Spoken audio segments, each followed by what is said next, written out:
trying to bring me down. Enemies lurking, but I won't back away. Got a vision in my mind, I'm here to stay. With my crew beside me, we rise like a tide. When the storm gets rough, we ain't gonna hide. Propaganda swirling, but it won't touch me. Only love around, that's how it's gonna be. We keep moving forward, never looking back. The truth's in the power, it's an unstoppable track. In the city lights where dreams collide, we hustle through the night, fire in our stride. Whispers in the dark can't dim my glow. With rhythm in my soul, I'm ready for the show. We break the chains, rewrite the rules in this concrete jungle where nobody's fools. Unity sings louder than the lies they scheme. In the heart of the struggle, we dare to dream. We keep moving forward, never looking back. It's the one and only queen of receipts, the dropping gems in these YouTube streets. The lawyer Royce, nowhere to go. Tune in for the infamous morning show, giving the news that you need to know. So don't you dare miss the wake up call. Then in the evening, I got all for y'all. Get your dose of daily vitamins. You know the queen makes it make sense. So true.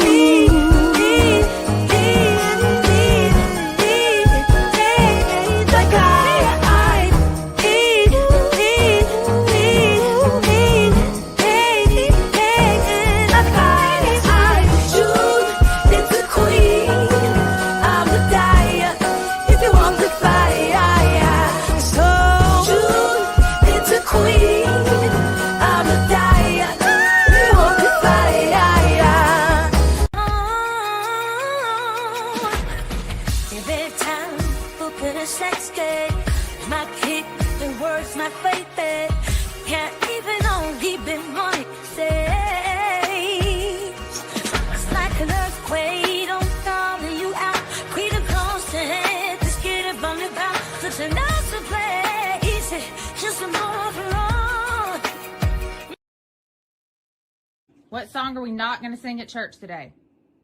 Not Trap Queen. Not Trap Queen. What song are you allowed to sing at church? Jesus. Jesus loves me. Was me. Okay.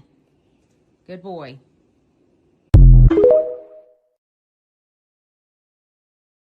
What song are we not going to sing at church today? Not.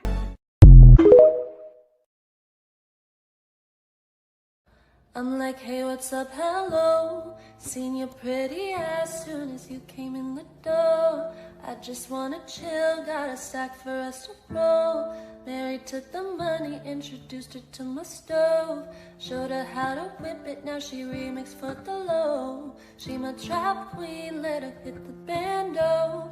We be counting up, watch how far them bands go. We just set a goal, talking matching Lambos. Got 56 a gram, probably 100 gram though.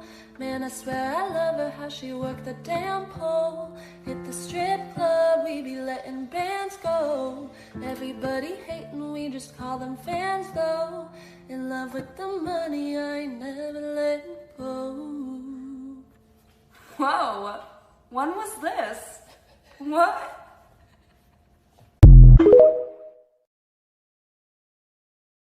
I'm like, hey, what's up, hello. Seen your pretty ass soon as you came in the door. I just wanna chill, got a sack for us to roll. Married to the money, introduced her to my stove. Showed her how to whip it, now she remixed it for low. She my trap queen, let her hit the bando. We'll be counting up, watch how far them bands go. We just set a goal, talking matching Lambos. At 56 a gram, 500 grams though. Man, I swear I love her, how she worked that damn pole. Hit the strip club, we be letting bands go. Everybody hating, we just call them fans though. In love with the money, I ain't never letting go.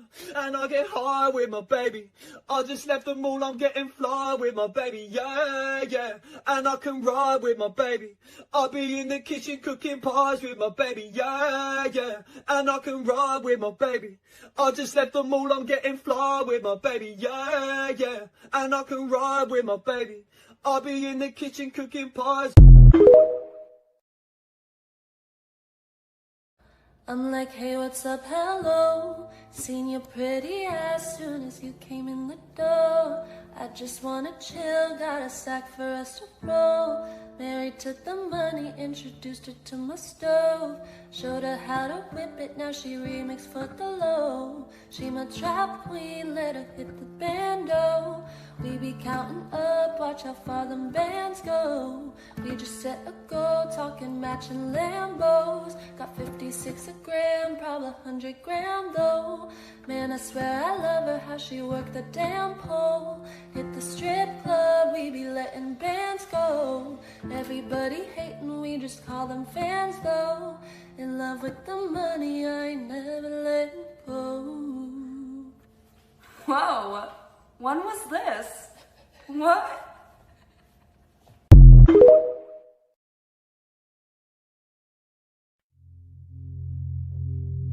I'm like, hey, what's up, hello. Seen them baby blue as soon as you came in the door. I just wanna chill, got a sec for us to roll. Married to the money, introduced him to my stove. Showed him how to whip it, now he remix for the low. He my trap king, let him hit the bando. We be counting up, watch how far them bands go. We just set a goal, talking matching Lambos. A 56 a gram, 500 grams though. Girl, I swear I love it when he picks up his phone. I hit the jackpot, we be letting bands go. Everybody hating, we just call them fans, oh. In love with the money, I ain't never letting go. And I get high with my baby. I just left the mall, I'm getting fly with my baby, yeah. And I can ride with my baby. I be in the kitchen cooking pies with my baby, yeah.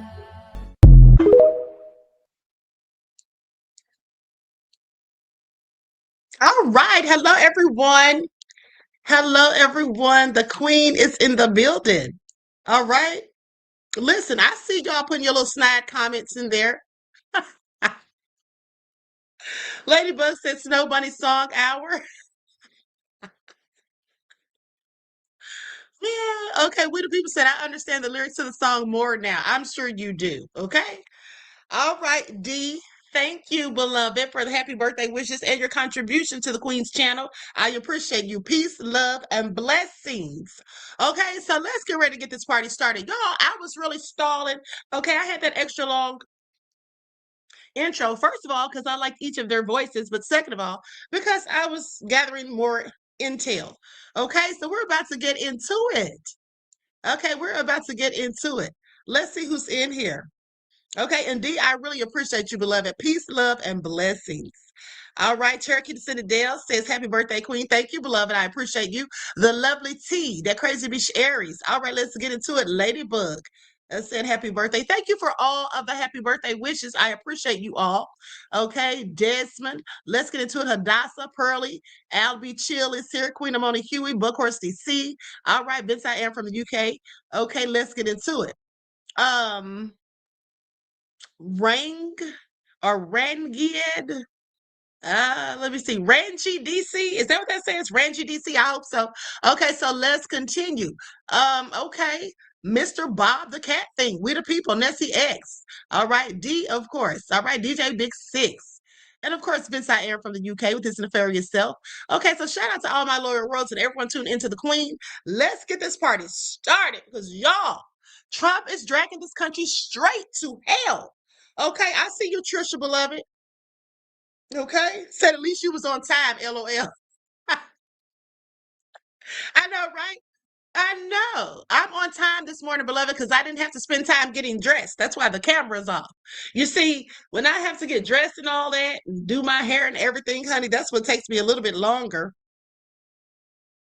Okay, J Love the Queen said, happy birthday, Queen. My stepdaughter's birthday is also today, and my daughter's birthday is tomorrow. Well, tell them I said happy birthday, beloved, and thank you for your birthday wishes, okay? Vince I Am says, happy solar return to the real queen of receipts. Thank you, beloved. Okay, so now let's get into it, honey, because it's all going wrong. First of all, I found out some salacious info about Howard Lutnick, who we knew was just a liar who lies. Okay, I had to stop watching my Tyler Perry show last night to do a TikTok about his arse, which I didn't appreciate. So we're going to get into that. But then we're going to talk about this very interesting report from Politico, where they say that it appears that the U.S. and Israel are arguing or debating, not arguing, but debating back and forth on who should in fact strike Iran first. Okay? We're going to get into it. Likes up, everyone. Please don't forget to like and share. Thank you in advance. Before we get started, let's have a brief word from my sponsor at 12 Tribes. All right, here we go. Do not buy 12 Tribes on Earth hair growth oil and hair magic elixir unless you want super healthy, gorgeous hair that grows. They have a whole line of amazing hair growth products, including hair growth leave-in conditioner spray, hair growth shampoo, hair growth spray, and hair growth butter. I'm starting to sense a theme here.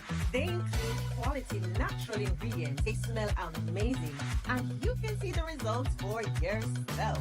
So if you're looking for healthy hair growth for your natural or relaxed hair, try 12 Tribes on Earth today.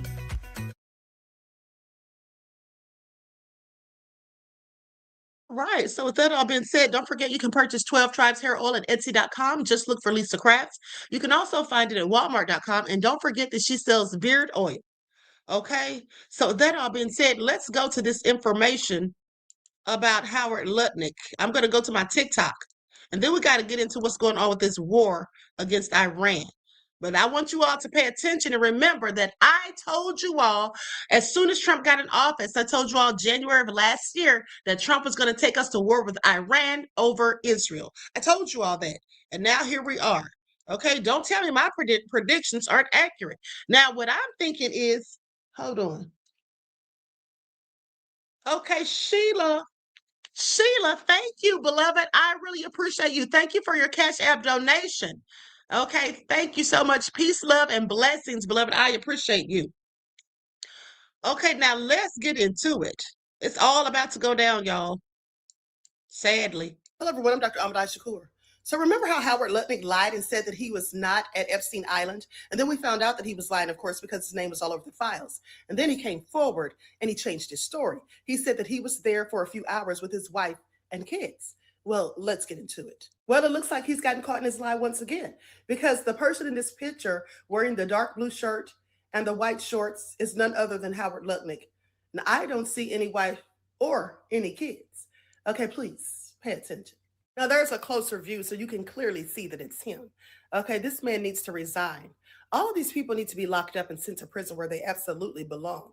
You know, and at the end of the day, they're trying to do everything they can so that we don't have midterms. Okay, Trump's talking about, you know, attacking Iran and all of that. But this is all just a tactic so that we don't have any elections, because they already know what's going to happen when they lose the midterms. Okay, please pay attention. One could argue that just because he was there on the island doesn't mean that he did anything nefarious, that he did anything illegal. But the question is, if he didn't do anything wrong, then why did he lie? And why do we keep finding out further information, okay, after he's told us something different? All right. And why also did the DOJ have this picture redacted initially? Okay, please pay attention. People should really be listening to the interviews by Katie Johnson. Okay, Katie Johnson is the woman who says that when she was 13, she was assaulted by Trump. Now, she gave very credible testimony, apparently, because at the end of the day, her testimony was actually used to help convict Ghislaine Maxwell. So clearly she's, you know, perceived as a credible witness. Okay, so what, she's not supposed to be credible when it comes to Trump?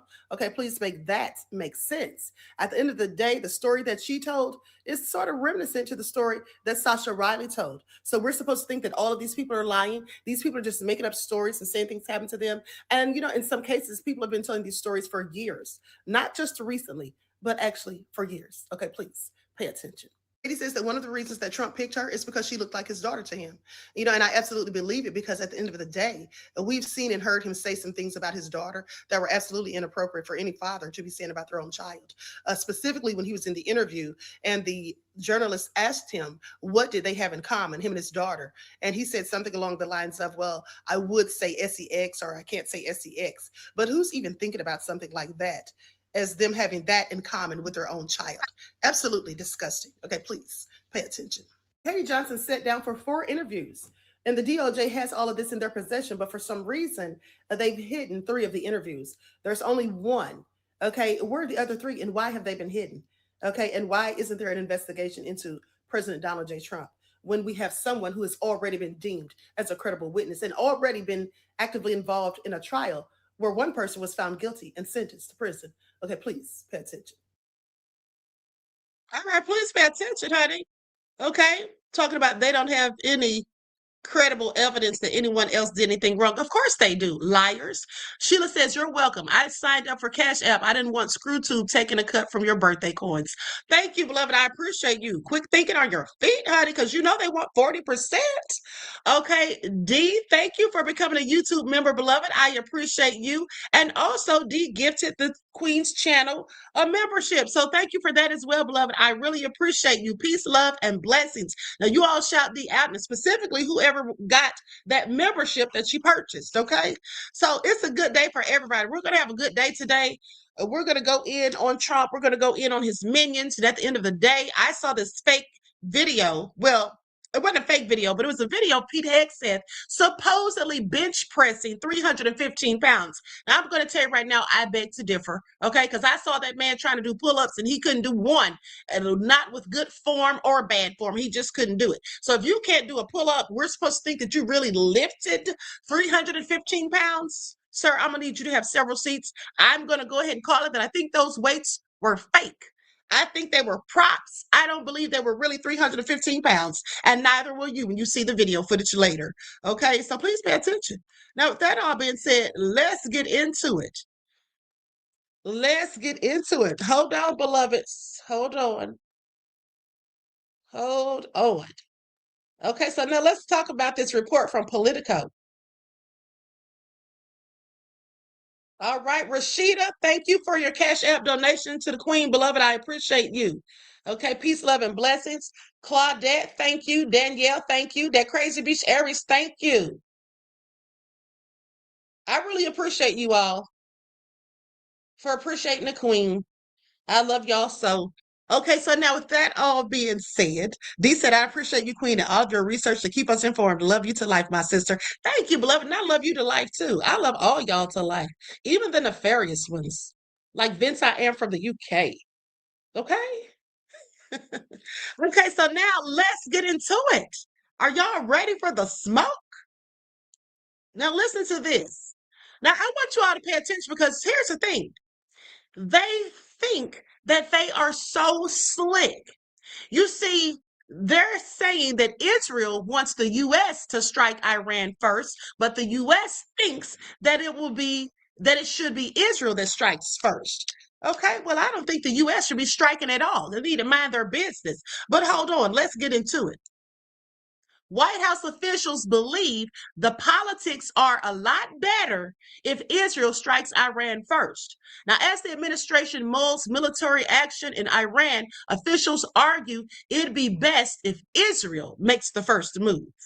Senior advisors to President Donald Trump would prefer Israel strike Iran before the United States launches an assault on the country. And this is according to 2 people familiar with the ongoing discussions.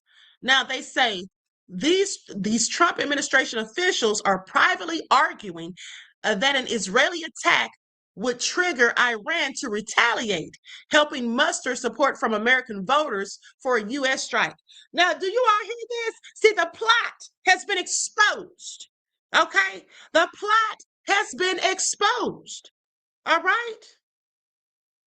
Gerald said it's his granddaughter's birthday, too. All right, she's a Pisces. Tell her I said happy birthday, beloved. So the plot has been exposed. So let me tell you all this. Why would they want the U.S. or why would the U.S. want Israel to strike first? I'm so glad you asked. Bookhorse DC says, happy birthday, my queen. God is good. Yes, God is good all the time. And all the time, God is good.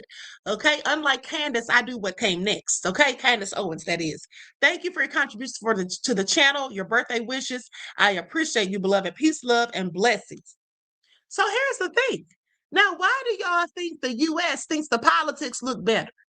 Well, because then they can sit there and feel like, we'll go along with it, like they just said. Because here's the thing. If they allow Israel to strike first, of course, Iran is going to retaliate. Of course they are. They've already let it be known. Come for us, we're coming for you. But here's the thing. If they retaliate, which they will, thank you, Jay. All right, Cons Camp KBA. Thank you, beloved. I appreciate you. Now, so if they, in fact, get Israel to strike first, and then when Iran retaliates, well, that means that they're going to likely take out some of our soldiers that are over there. And then the U.S., of course, has to avenge their deaths. And so now they're telling us, well, they took out some of our military soldiers, and some of us have family members in the military, right? So then that'll be their excuse. Okay, that'll be their excuse for taking us to war with Iran. But I want you all to pay attention, because that's just all the con game. I already told you all, like I said, January of last year, that this was going to happen. Okay, and of the predictions I've made about this whole thing that Trump's been doing, everything that Trump's been doing, have I been wrong yet? Didn't I tell y'all somebody was going to try to assassinate that man twice? I dreamt it back in 2020. Now, I actually thought they were going to be successful, because in the dream, at least in the first dream, he looked like he was dead. But clearly it was an attempt. Whether it was fake or not, I told you all that was all coming. So with that all being said, let's continue. Okay? I don't know if they thought, everyone in the room, when they hatched this little plan, or let me say alleged plan, I don't think they expected anyone to come back to the media specifically and run their mouth. Okay, so then they go on to say, these Trump administration officials are privately arguing that an Israeli attack would trigger Iran to retaliate, helping to muster support from American voters for a U.S. strike. Now, the calculus is a political one, that more Americans would stomach a war with Iran if the United States or an ally were attacked first. Do you hear that? So this is their way of trying to get us to go along and be complicit in it. Now, recent polling shows that Americans and Republicans in particular support regime change in Iran, but are unwilling to risk any U.S. casualties to achieve it. Now, I'm going to show you all in a minute how Iran gets down. I'm going to show you all in a minute how Iran gets down, because they're nobody to play with, in my opinion. But hold on.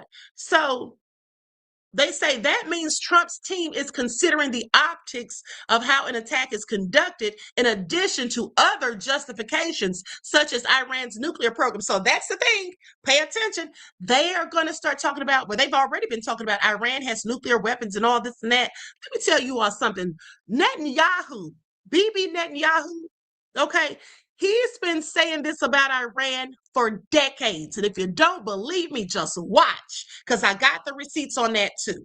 Okay, now, they say there's thinking in and around the administration that the politics are a lot better if the Israelis go first and alone, and the Iranians retaliate against us and give us more of a reason to take action. Okay, that's what one of the people familiar with the discussion said. And then both individuals were granted, the ability to remain anonymous to describe private conversations. Now, with hopes dimming in Washington for a diplomatic resolution to the standoff with Iran, the primary question is becoming when and how the U.S. attacks. Now, here's the thing. I guarantee you Trump doesn't want to strike first, because Iran already said last week, remember? They already said last week that if Trump comes for them, they're going to release the footage of him doing things with minors. They said they have receipts on them, and they probably do. They said those Iranian hackers got the info. So with that all being said, wouldn't it be better for Trump if Israel strikes first, and then he can act like they just had to join in? Okay, please pay attention. All right, now with that all being said, They say, with hopes in Washington dimming of a diplomatic resolution to the standoff with Iran, the primary question is becoming when and how the U.S. attacks. Now, regardless of the desire for Israel to act first, the likeliest scenario may be a jointly launched U.S.-Israel operation. Okay, that's what the two people said, the sources. Now, in response to a request for comment, White House spokesperson Anna Kelly says the media may continue to speculate on the president's thinking all they want, but only President Trump knows what he may or may not do. The Israeli embassy in Washington declined to even comment. Now, Israeli Prime Minister Benjamin Netanyahu was at the White House last week pressing the administration to do what it must to derail Iran's nuclear program. He's been doing this forever. I'm going to show you the footage momentarily. Now, its ballistic missile infrastructure and its support for proxy militias in the region. Meanwhile, the president's go-to negotiating team of Special Envoy Steve Witkoff and Trump's son-in-law Jared Kushner are heading to Geneva on Thursday to try to make a deal with the Iranians. Why is Jared Kushner already involved? He does not even have an official title.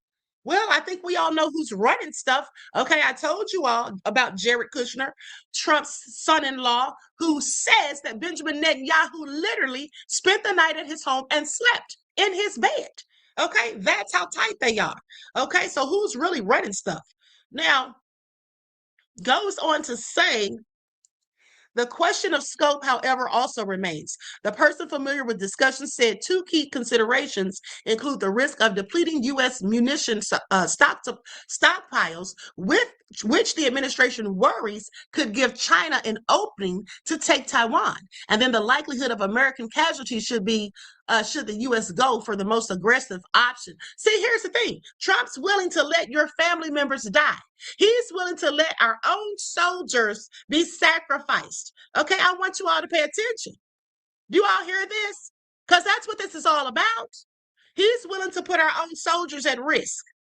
Okay? And just so that we will be complicit in this and won't be complaining about him taking us to this war. But also, let's not forget that he wants this war so that there'll be no midterms, because that's his next move. Because he already knows if we have midterms, the Republicans are going to lose. He's going to be impeached. So will Pam Bondi. So will Pete Hegseth. Okay? They're all going to be impeached. And like Steve Bannon said, if we lose midterms, everybody in this room's going to prison, including me. Isn't that what he said? And they all know it's true. So they're fighting, kicking, scratching, and screaming and doing everything they can to avoid midterms, even going so far as to say that they would dispatch ICE agents to the voting polls. Now, why would they do that? Well, so they can intimidate the immigrants. Okay? So they can intimidate the immigrants and probably the rest of us as well. All right, now let's continue. So they say if we're talking about a regime change scale attack, Iran is very likely to retaliate with everything they've got. Oh, of course they will. We have a lot of assets in the region, and every one of those is a potential target. This is what one person said of the discussion. And they're not under the Iron Dome. So there's a high likelihood of American casualties. Now, even in calmer times, the U.S. has thousands of troops stationed at bases across the Middle East. Okay, now Trump has sent 2 aircraft carrier strike groups and dozens of fighter jets, surveillance aircraft, and aerial refuelers to target Iran in the biggest accumulation of U.S. firepower in the region since 2003. Okay, now enough about that. So let's go to what Netanyahu has been saying forever. Likes up, everyone, please like and share.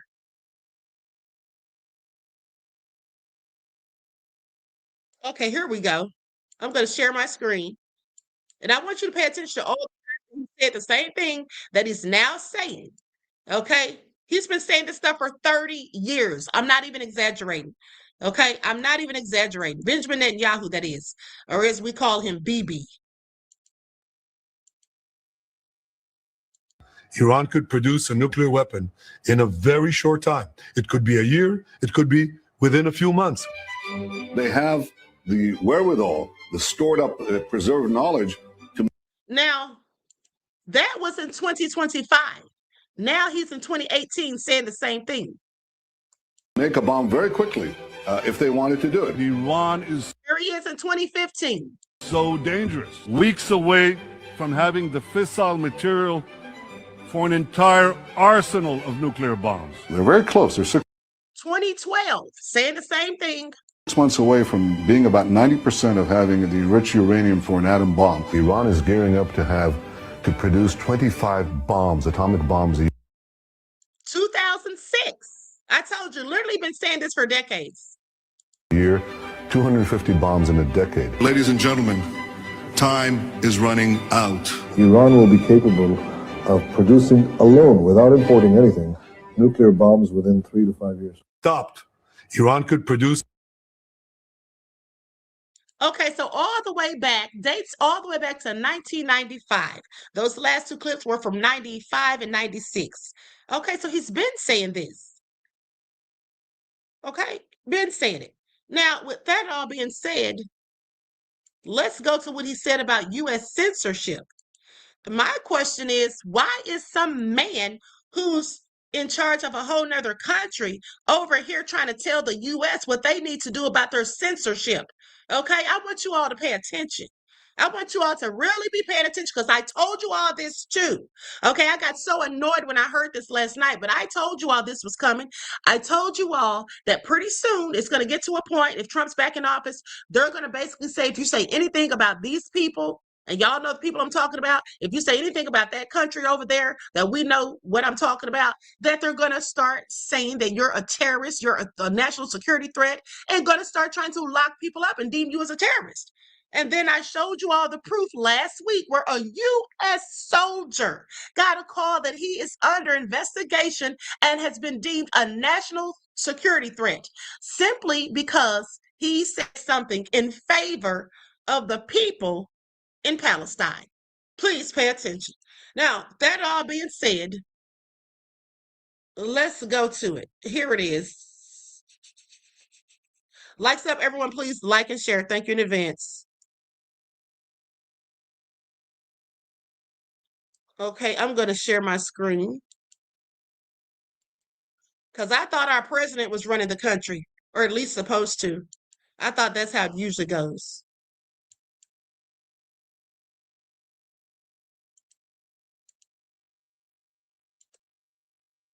Vince I M says, you did, Queen. I remember very well. Thank you, beloved. Mind-boggling to watch. Meliskoski here, or Netanyahu as he likes to be called, is actually telling the American people that their biggest threat are their fellow citizens.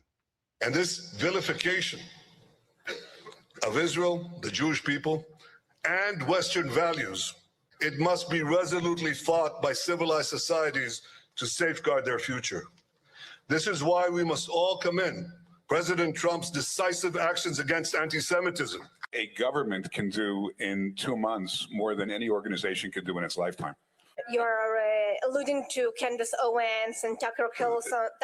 Yeah, none of them are any good on the right. On the left, I don't like any of these anti-Semites. And this vilification, you know, anti-Semites, most of these people running around, we're not going to win their hearts and minds because they don't have hearts and they don't have minds. Vilification. So, you know, how are we going to, there's no reason to think we're ever going to convince them, but we can deport them. We can put them in jail. We can make their lives miserable. We can cut off their funding. And that's what the Trump administration is doing for the first time.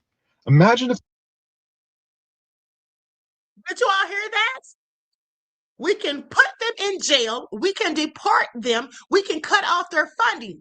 This is what I told you all. See, this is not a game. When people keep saying, oh, the black people are not involved. Oh, this has nothing to do with us. Oh, it's all about the immigrants. No, it is about every American citizen. This is no longer about black or white, left or right. This is a battle of good between evil. You all need to be paying attention. Okay? This is why I was getting so upset weeks ago. Now, I know it was no reason for me to curse y'all out like I went in on some of y'all, but at the end of the day, can you see why I'm so frustrated? Because what is going on here? I told you all Trump sold us out, and now you all see it for yourselves. the president of the United States went to a foreign nation and told their president that they need to deport their own citizens who are anti-American, what would you think of that nation's president if he complied? Why on earth would Candace Owens or Tucker Carlson not be able to criticize a foreign country? Netanyahu has convinced the American people that there's this radical Islam. There's no radical Judaism. He's not radical Judaism, but there's radical Islam out there that's coming for America. This is Absolutely nefarious as far as I'm concerned. Who is he supposed to be that he can sit up here, and that other guy, whoever that was, that they can sit up here and tell the U.S. what the hell to do with their citizens? Okay? No wonder what would happen if everybody started saying the same thing across the board on all platforms. I then wonder what would happen. Would everybody be thrown in jail or deported? I have several questions. Let's continue, because here's what Jimmy Sachs had to say about BB.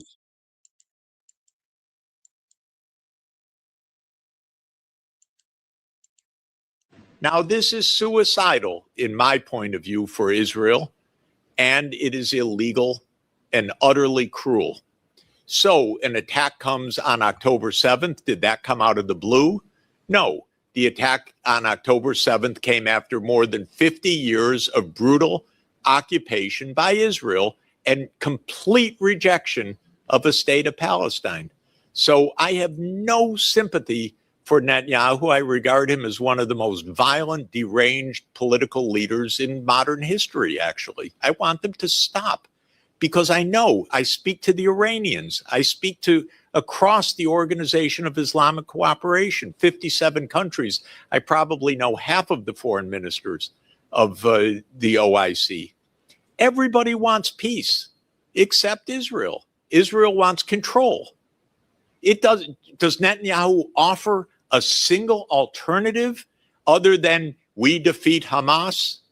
Has he uttered one sentence about a political outcome? No, not a. You know why?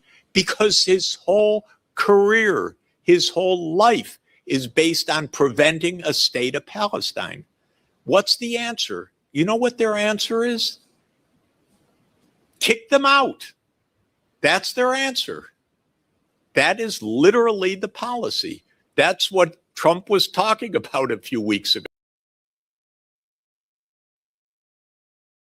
Yeah, Trump was saying that a few weeks ago, supposedly, and then people are telling him, no, you can't do that. That's not a good look. Okay, now here in this clip, they're saying that Netanyahu was actually referring to Tucker Carlson. You know, Tucker Carlson and Candace Owens are on the, they're being looked at as anti-Semitic these days. Okay. And then in a moment, we'll go to why. Voices on the left spread lies about genocide. Radical voices on the right demand that Jews take DNA tests. Both are wrong, both are dangerous, and both must be confronted. Radical voices on the left spread lies about genocide. Radical voices on the right. Okay, y'all hear that? I find it also interesting. Hold on. He said they're spreading lies. Okay. Okay, he said it's lies that the people are spreading. You know, maybe they are spreading lies. Let's go to Tucker Carlson, though, and see what he had to say about it. You know, I don't like Tucker Carlson, but like I always tell you all, even a broken clock is right at least twice a day. And I'm not saying that he's right, but what I am saying is we're about to listen to what he has to say, because whoever posted that clip is alleging that Tucker is the one that Netanyahu was talking about. Others have alleged that he's talking about both Tucker and his good friend Candace. Okay. Which brings us back to Charlie Kirk and some things that he said prior to his demise. And let's continue. The woke right. He said, I call it the woke right. That's a brilliant observation. The woke right, because these people, you know, they're not any different from the woke left. I mean, they're insane. But they're actually meeting on some of the things. We have to fight back. How do we fight back? Our influencers. I think you should also talk to them if you have a chance. To that community, they're very important. And secondly, we're going to have to use the tools of battle. And the most important ones are in social media. And the most important purchase that is going on right now is TikTok, number one. And I hope it goes through, because it can be consequential. And the other one, what's the other one that's most important? X. Exactly. Very good. And, so we have to talk to Elon. He's not an enemy. He's a friend. We should talk to him. Now, if we can get those two things, we get a lot. And I could go on other things, but that's not the point right now. We have to fight the fight. It's almost unbelievable that he said that on camera. Imagine.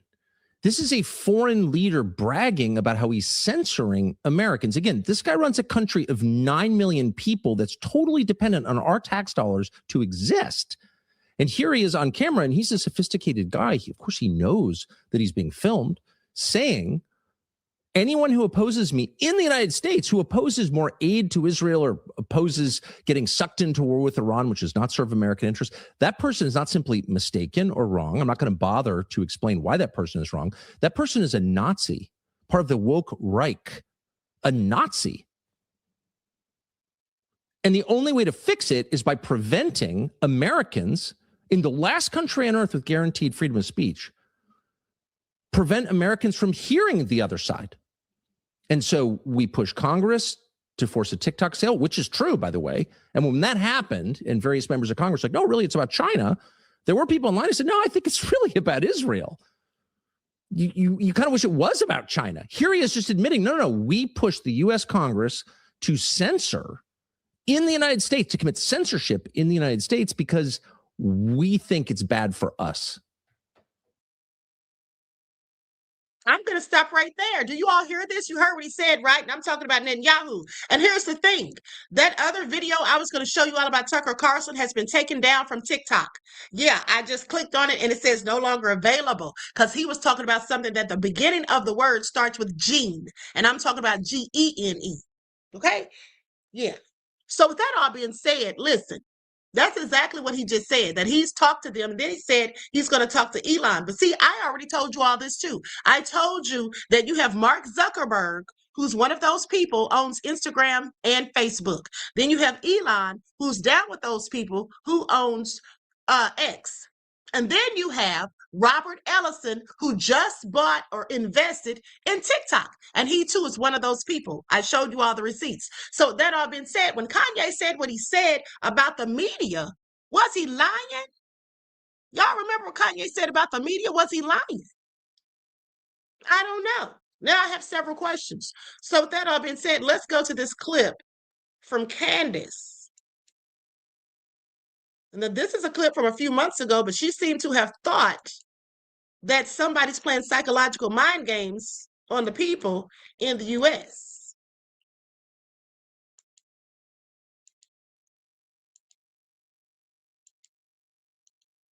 Bibi's response, because prepare yourself. What he is saying is that they are about to launch a psychological war on Americans. Take a listen to what he says. Christian influencers. Okay. He said, he talked about the woke right. And he said, I call it the woke Reich. That's a brilliant observation. The woke Reich, because these people, they're not any different from the woke left. I mean, they're insane. They're loonies. But they're actually meeting on some of the things. And what we have to do is we have to secure that part of the base of our support in the United States. That is being challenged systematically. A lot of this is done with money. Money of NGOs, vast. Money of governments, vaster. Okay? We have to fight back. How do we fight back? Our influencers. I think you should also talk to them if you have a chance. To that community. They're very important. And secondly, we're going to have to use the tools of battle. The weapons change over time. You can't fight today with swords. That doesn't work very well. Okay? And you can't fight with cavalry. That doesn't work very well. And you have these new things, like drones, things like that. I won't get into that. But we have to fight with the weapons that apply to the battlefields in which we're engaged. And the most important ones are in social media. And the most important purchase that is going on right now is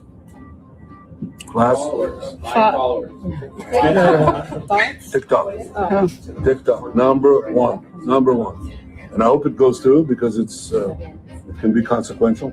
And the other one, what's the other one that's most important? X. That's very good.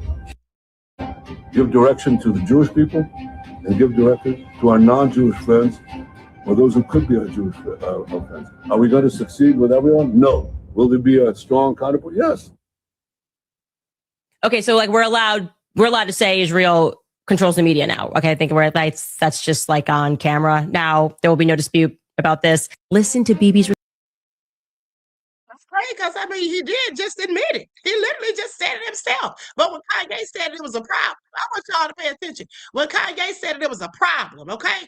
G from the land says, enjoy your day. Thank you, beloved, for your kind words and for your contribution to the channel. I appreciate you. Peace, love, and blessings.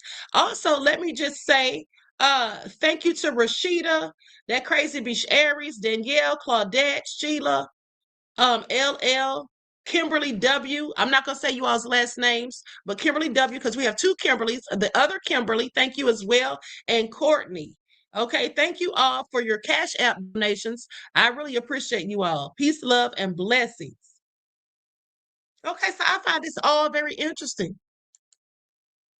But let's continue, because they're now saying that Netanyahu, now this is all alleged, honey, but they're saying that he funded Hamas. Let's get into it. That's what the lady from iHip podcast said.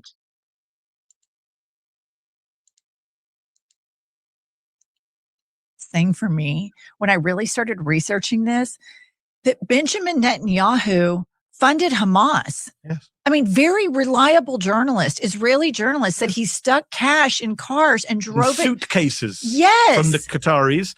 And Yes. and the Qataris say, well, it was to fund Gaza. He's open, Netanyahu. He said it in a meeting with the Likud party. He said, we did this to divide and rule, basically, to prevent the Palestinian state by making sure there's two forces, two powers, and the Palestinians are never united. That was the essence of what he told his own party. What was Y'all hear this? I find this all interesting, okay, at the end of the day.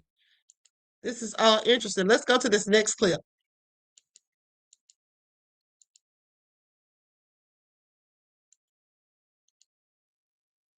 Who now prime minister, of course, exerted lots of pressure openly on the U.S. government to regime change the Saddam government. I was there. It was in Washington, and they complied. I don't think there's any way to read it. Do you think Israel leads the U.S. and pushes them and tells them what to do? Not on everything, of course. Do you think? Let me be specific. Okay. I think the Israeli government strongly pushed the United States to take out Saddam Hussein. There's no question about that.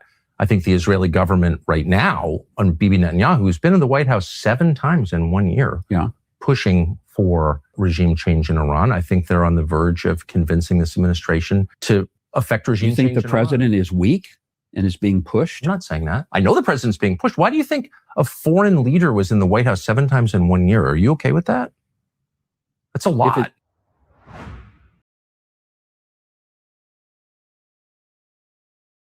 I find this all very interesting. Manessa, thank you for your contribution to my Cash App, beloved. I appreciate you. Peace, love, and blessings. I find this all interesting. Okay? Now, let's go to this next clip. And then we're going to go to Bill Clinton, because Bill Clinton has some things to say also about this very topic that we're discussing. The Prime Minister of Israel, it will shock you. Radical voices on the left spread lies about genocide. Radical voices on the right demand the Jews Controls everything. But here's the truth. Reality is Israel doesn't control anything. The US doesn't control anything.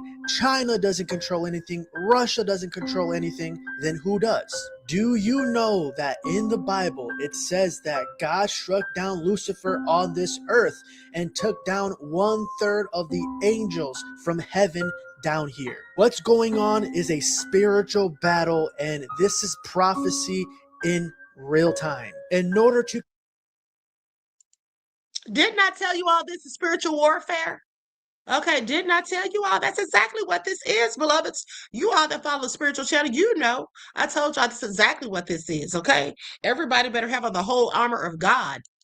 continue with the prophecy, it says in the Bible, everyone will hate Israel. And what's the trend right now? This is just a wake-up call to every American. Do not fall for the trap. Get closer to God.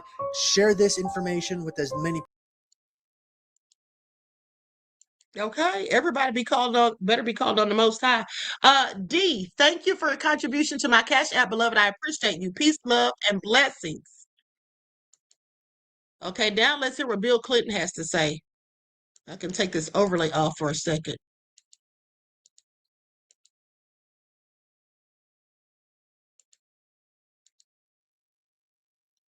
Mr. Netanyahu has long wanted to fight Iran because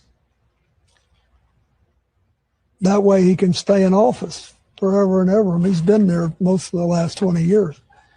But now imagine somebody being president here. Okay, imagine having a president for 20 years. This man's been in charge over there for 20 years. Okay, you think he wants to leave? I think we should be trying to diffuse it. And I hope President Trump will do that. I hope anybody there will do that. We've got to stop. We got to convince our friends in the Middle East that we'll stand with them and try to protect them. But choosing undeclared wars in which the primary victims are civilians who are not politically involved one way or the other, just want to live decent lives, is not a very good solution. Do I think that we have to try to stop Iran from having a nuclear weapon? I do. I tried at that, and we had some success. But we don't have to have all this outright, constant killing of civilians who can't defend themselves, and they just want a chance to live. Okay, it all makes sense. Okay, now let's go to the next clip.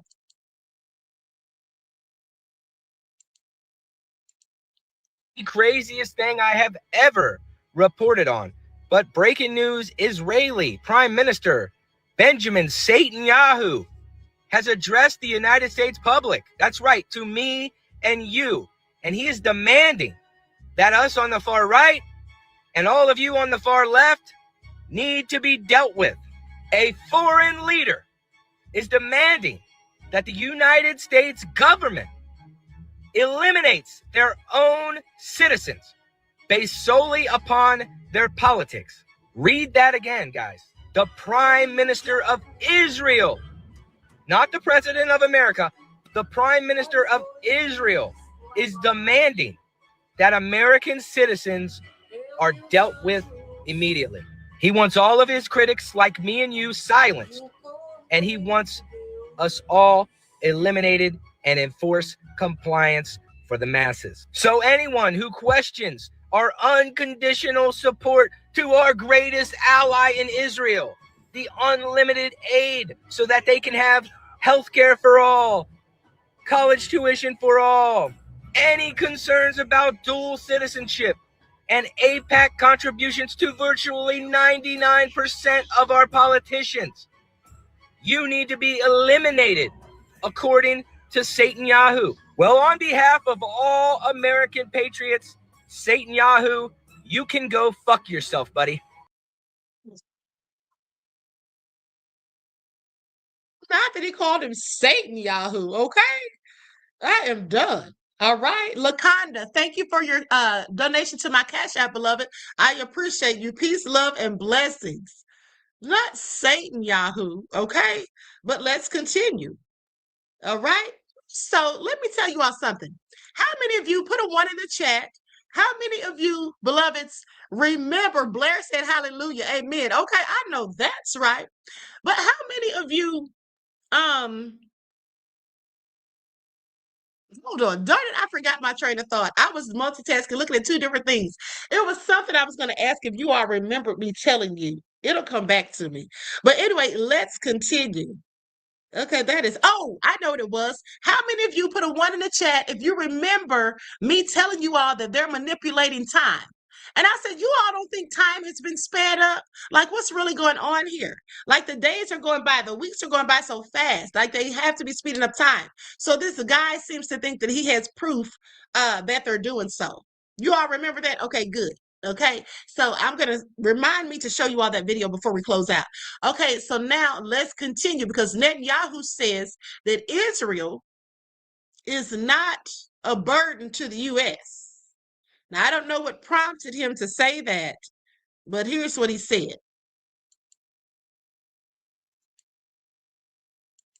Okay, here we go. I'm going to share my screen.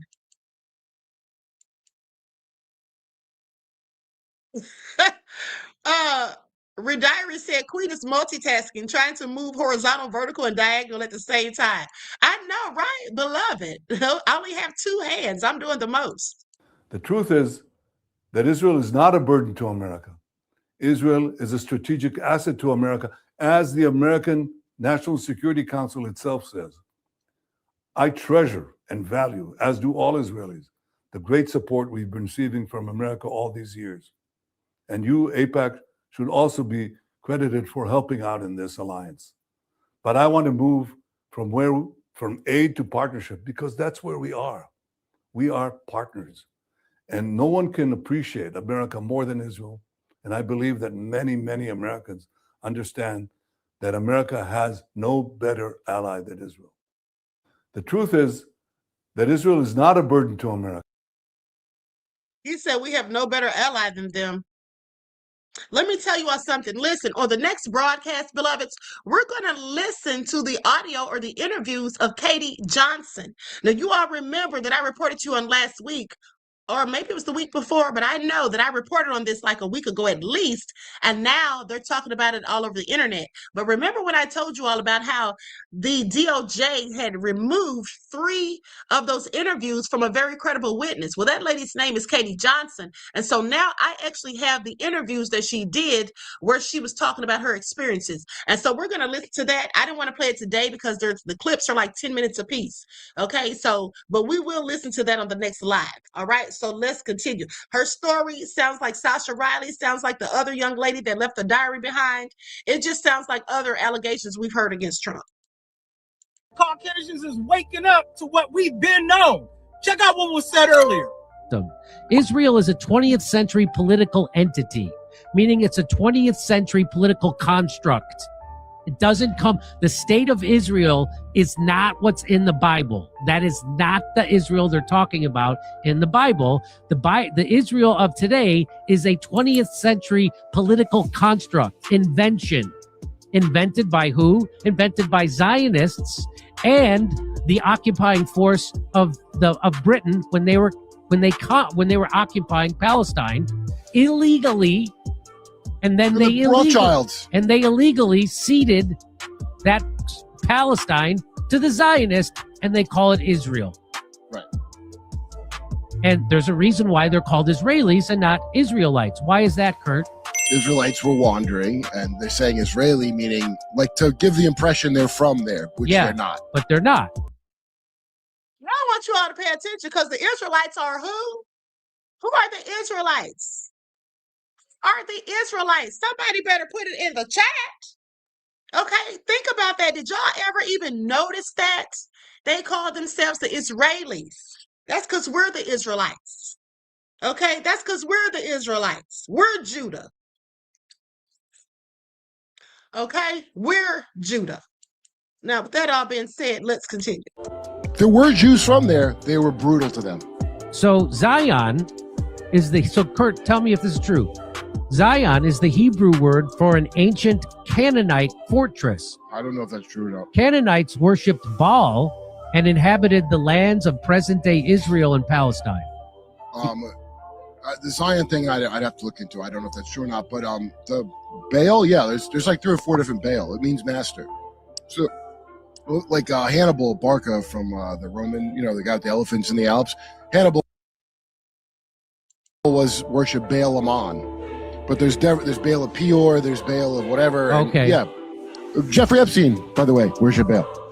So his files. The Voice of Rabbis. So this is another group of Jews that has a Twitter account. The Voice of Rabbis say, discussions about Jewish lineage or biblical identity often become confused when they are used to justify modern political claims.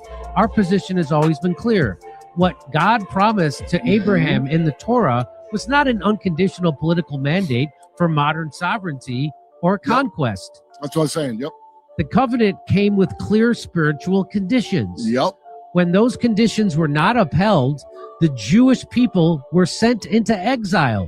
marked by the destruction of the Second Temple nearly 2,000 years ago. Since that time, we have lived in exile by divine decree. Right. If you believe in it, you would be against the modern state of Israel. Yes. So if you believed in the Bible, you would be against the modern state of Israel. The exile is not a historical accident. It's part of God's plan. So the Jews being exiled wasn't a goof. I think Jesus prophesied it. Hey, y'all. All right. So, like the guy said, Black people have been saying this. Now, with that all been said, everyone please like and share. So when he was talking about the word Zion. Okay, so according to the etymology, it's derived from the roots meaning to mark or to set up. Okay, it implies basically a landmark or a place of distinction. Some interpretations link it to the highest point, referencing the ancient fortress conquered by David. Okay, in biblical significance, it's frequently used in the Bible as a poetic or prophetic name for Jerusalem, the city of God, and the promised land. Okay, we used to sing about in church, I'm going up to Zion. That's what they used to say. I remember singing that in church. Okay, so now with that all being said, when I used to go to church, that is. Now I'm nefarious. Okay, so now let's go to this next clip. Spectator TV. Okay, here we go. And let me just say, beloved, as the days progress, and more information comes out, there may be some things that they may not want us talking about. And if I talk about some of those things, or some of us talk about those things, specifically me, because y'all know how to be hating on the queen, you never know how to turn out. So I'm going to advise all of you now. I'm going to advise all of you to make sure that you subscribe to my backup channel. Okay, make sure that you subscribe to my backup channel. I'm going to show you all something after this clip. Okay, let's go. The only country on the planet that wants this war. The Chinese and the Russians are working overtime with the Americans to discourage President Trump from attacking Iran. The Europeans have no stomach for this fight. It's one country that wants this fight. It's Israel. And the Israelis have put tremendous pressure on President Trump to do something. And the problem that President Trump faces is that if he doesn't use military force, the Israelis and the lobby here in the United States will be outraged. And they will put great pressure on him and make him pay a significant price for not doing anything. So President Trump is in one of these situations where no matter what he does, he loses. Now, didn't I also tell you all this days ago? Didn't I tell you all this also the days ago? Because I said, here's the thing. Iran is telling him that if he dares to attack them, they're going to drop those videos. And then I said, but Israel, according to Lumumba Amin, they have videos on him too. So he's like Gordon, no matter which way he turns. I told you all that. Now I'm dropping into the chat my link to the backup channel. Okay, it would behoove you all to join that channel if you have not already, because like I said, in case anything happens with this channel, I'll be on that channel. Okay, so please pay attention. Now, with that all being said, Peacefully Living says, Queen, did you see Trump had a replica of the Ark of the Covenant in the White House? Yeah, I have seen that, beloved. I have seen that. Okay, Cassandra said, why is Trump being led by Israel? Well, because he sold us out. That's what he did. He sold us out, beloved. Okay. Lakonda, I can't remember if I thanked you for your contribution to my Cash App. I think that I did. In case I didn't, but thank you, beloved. I appreciate you. And then Terrelyn. Okay, thank you for your for my birthday wishes that you sent and your contribution to my Cash App. I appreciate you, beloved. Peace, love, and blessings. Okay. He attacks Iran. He loses because he can't win a meaningful victory, and he runs the risk of a protracted war. But if he doesn't attack, he'll be castigated by Israel and by the lobby. The situation we're now facing is a huge blunder on Trump's part. He boxed himself in. He thought he could be Mr. Tough Guy, send this armada to the Mm-hmm. Middle East and get the Iranians to cave. Anybody who knows anything about Iran could have told you that this was just not going to work. The idea that the Iranians would cave into threats from Trump because of what happened to President Maduro in Venezuela is not a serious argument. He goofed big time.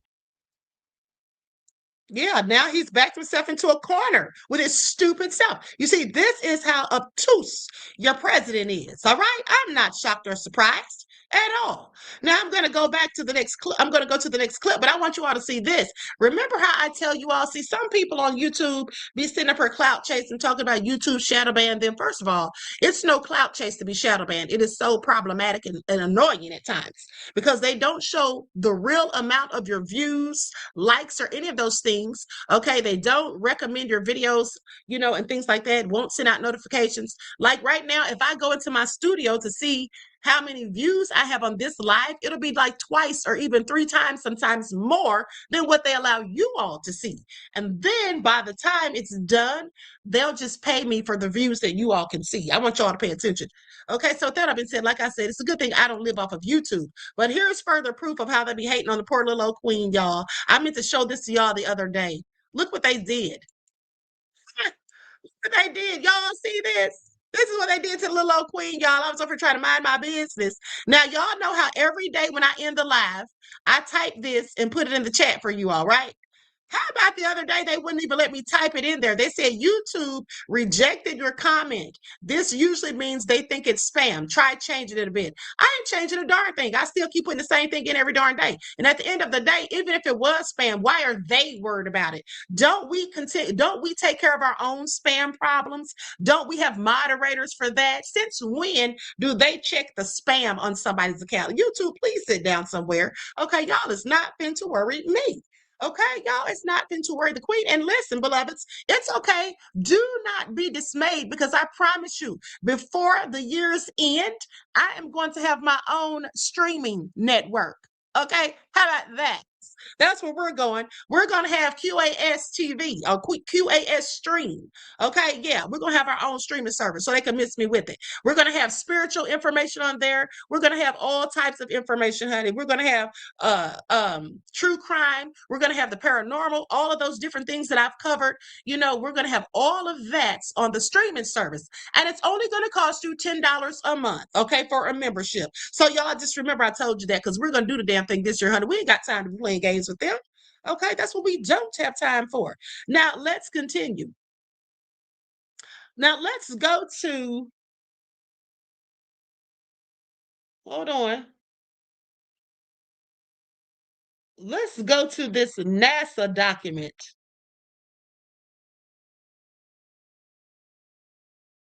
Yeah, hold on here. Where is it at? Let me pull this up. Okay. Think the files are crazy? Check out the NASA war documents posted 20 years ago. Let's get into it. What's really going on here? Sheila said, cool, I'll be there. Thank you, beloved.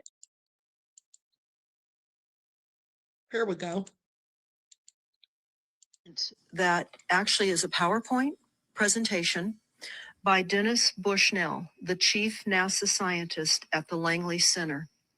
And it was presented in 2001, July of 2001, just a few months before 9/11.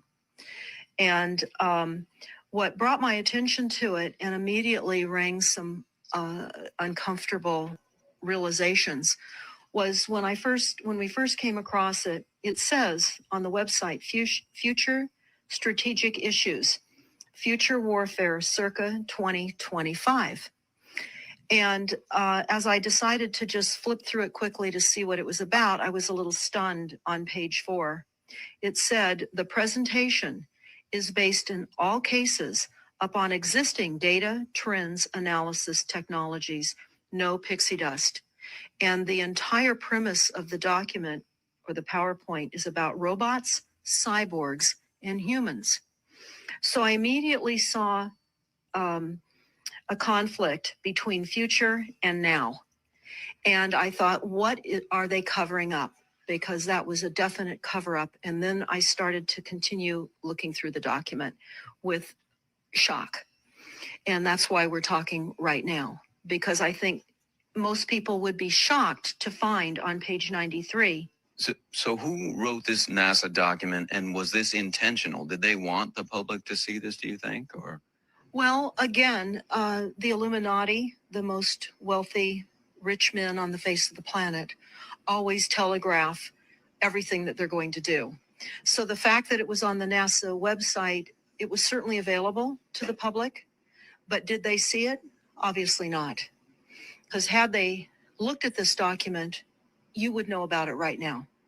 And we don't. And that's the purpose of this discussion, is for people to know about this document. Again, the conflict between the future and the fact that they said it was a current reality in 2001 of July when this was actually presented. And what it said, which was quite shocking, on page 93, it said, "Capture, torture Americans in living color on prime time." And that is an unbelievable statement. Then it's followed up by saying, "Terror attacks within the continental United States using binary biologicals take down critical infrastructure." They are going to use an EMP, which is an electromagnetic 5G. pulse. They're going to use radiation frequencies against our brains, 5G. etc. Do y'all hear this? Do y'all hear this? See, they put it out there because, like I keep telling you, it's the laws of the universe. They have to let you know what they're doing. Sometimes it sounds crazy and then people don't want to believe it, like the cannibalism and all of these things. Okay? This is all nefarious. Do y'all hear this? These are things that are going on right now. Makes me think about Renee Good. Makes me think about Alex Preddy. Okay, abducting or grabbing, snatching up and torturing people in prime time, like right there on the TV. Yeah. And conduct serious war and collateral damage and exploitation. On the Psychological same page operations? 93, they say exploit CNN syndrome. Now, CNN, of course, is the network, the news media network, propaganda machine, and was set up by the CIA. You can watch the movie called War on stopthecrime.net for all the background information on CNN. Now, I can tell you all, I actually saw a video years ago on YouTube where CNN was making fake news. Okay, setting up a whole darn thing, allegedly. But I saw that on YouTube years ago, and I've been told y'all that. So I absolutely believe everything this lady is saying. But let's continue. Very, very interesting information. Then you go on and you read that on page 66, they say increasingly critical are human limitations and human downsides. Humans are too large.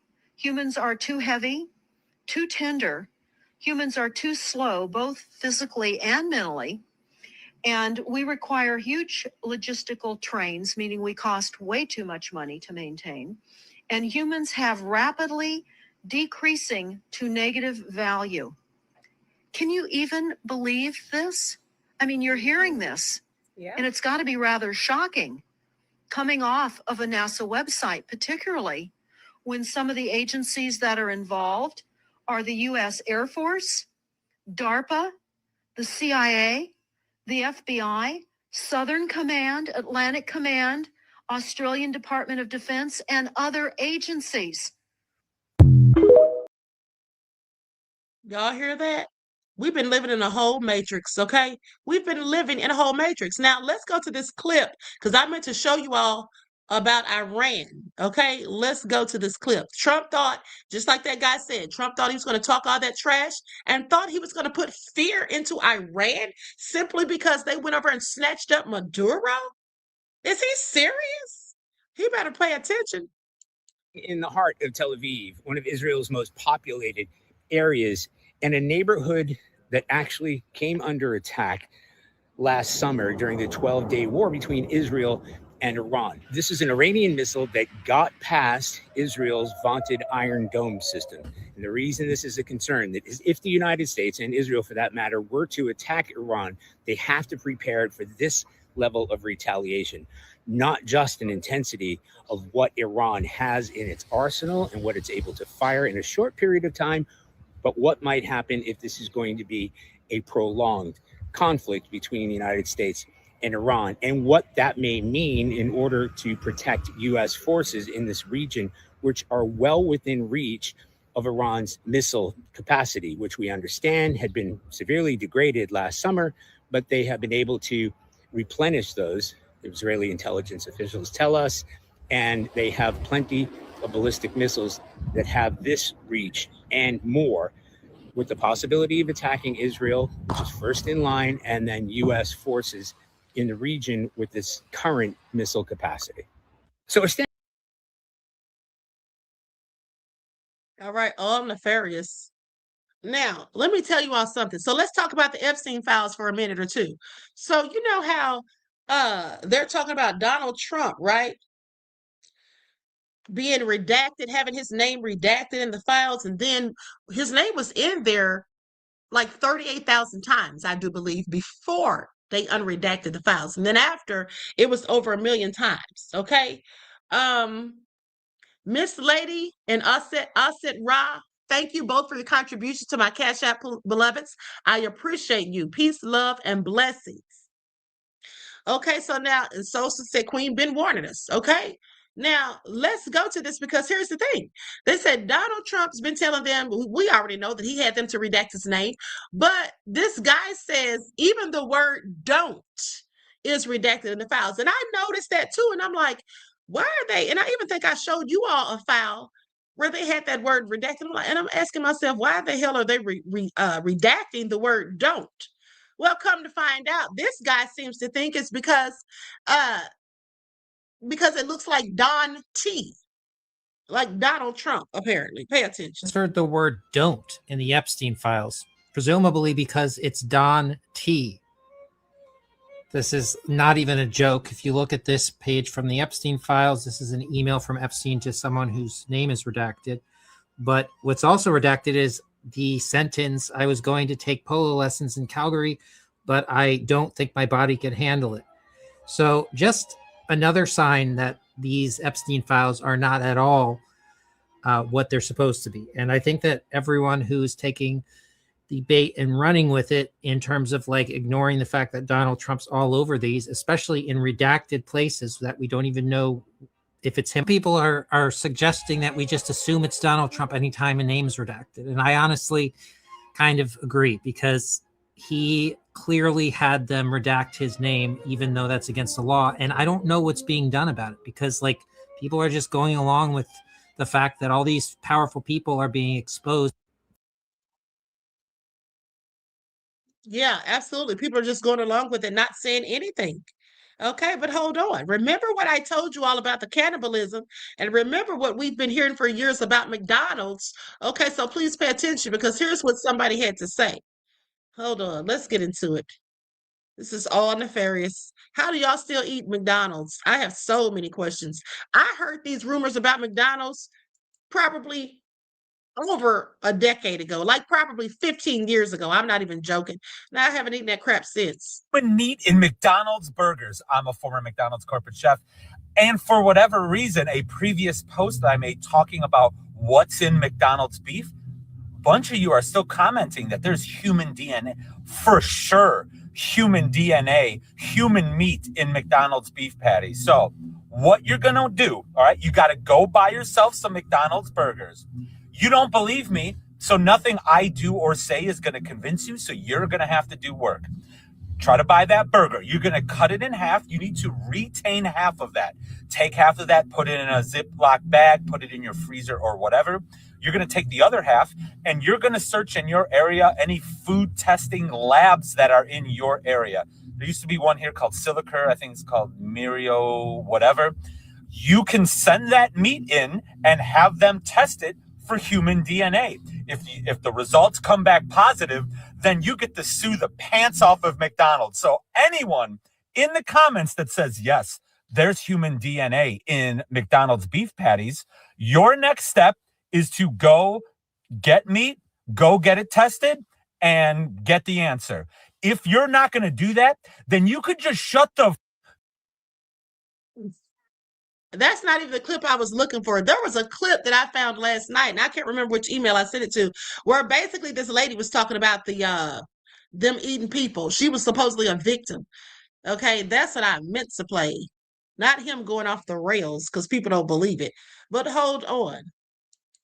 Like stuff, everyone please like and share. Now here's somebody crashing out. And then we're going to go to some of these people. Yeah, you're right. Nubia said it's not just McDonald's, it's all of them. Yeah, I absolutely agree, because also someone posted a video of Chick-fil-A, and the way that chicken was pulling apart, I had several questions, okay? Huge fucking thank you to everybody who voted for this bullshit, because now we might not even get the chance to vote ourselves out of it. You can't fight fascism with legislation. It's never happened once in world history. And remember back in 2024 when y'all was saying fascism was a reach? Nazi is a stretch and we're all just crying and overreacting for no fucking reason? Yeah? Remember that? So what do you think now? Everything that we were yelling and screaming about in 2024 came true, and it's actually fucking worse than we predicted, right? Let me tell you something real quick. It's not just blue-haired barista-ass bitches who have been against this administration the whole time. Some of us actually enjoy our right to bear arms and our First Amendment right to have freedom of speech. By the way, the same exact rights that you were crying that we were trying to take away from you this whole time, right? And now your own fucking president that you voted for is doing it to you. But that's the problem. They've compartmentalized people so fucking thoroughly to the point where you can't differentiate shit beyond a liberal conservative label. We exist. We're just not loud as fuck like y'all. And we will stand up for you when this happens to your mom or your brother or your dad or your sister. We will, because we always have, right? You didn't believe us in 2024. If you don't believe us at this point, I don't know what to tell you. Because now it's evident that we were never wrong. So brace yourself for the fucking worst. I know how hard of a pill it is to swallow when you have to admit that you were wrong about something, and when you also have to admit that that decision is a direct cause of harm on people.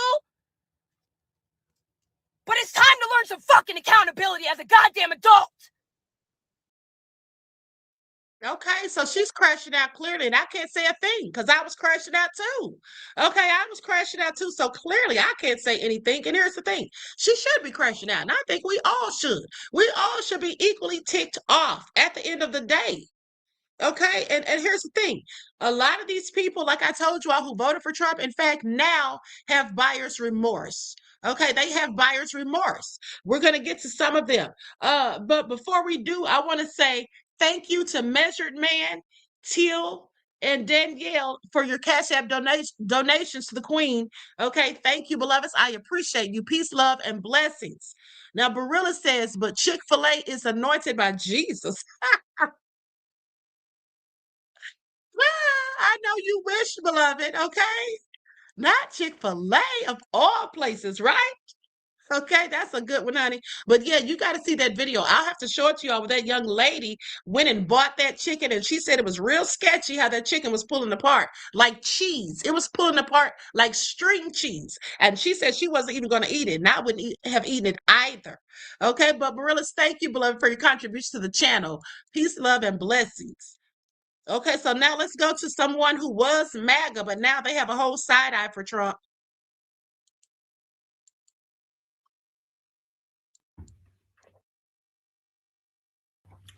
Hello, my name is Jason, and I left MAGA.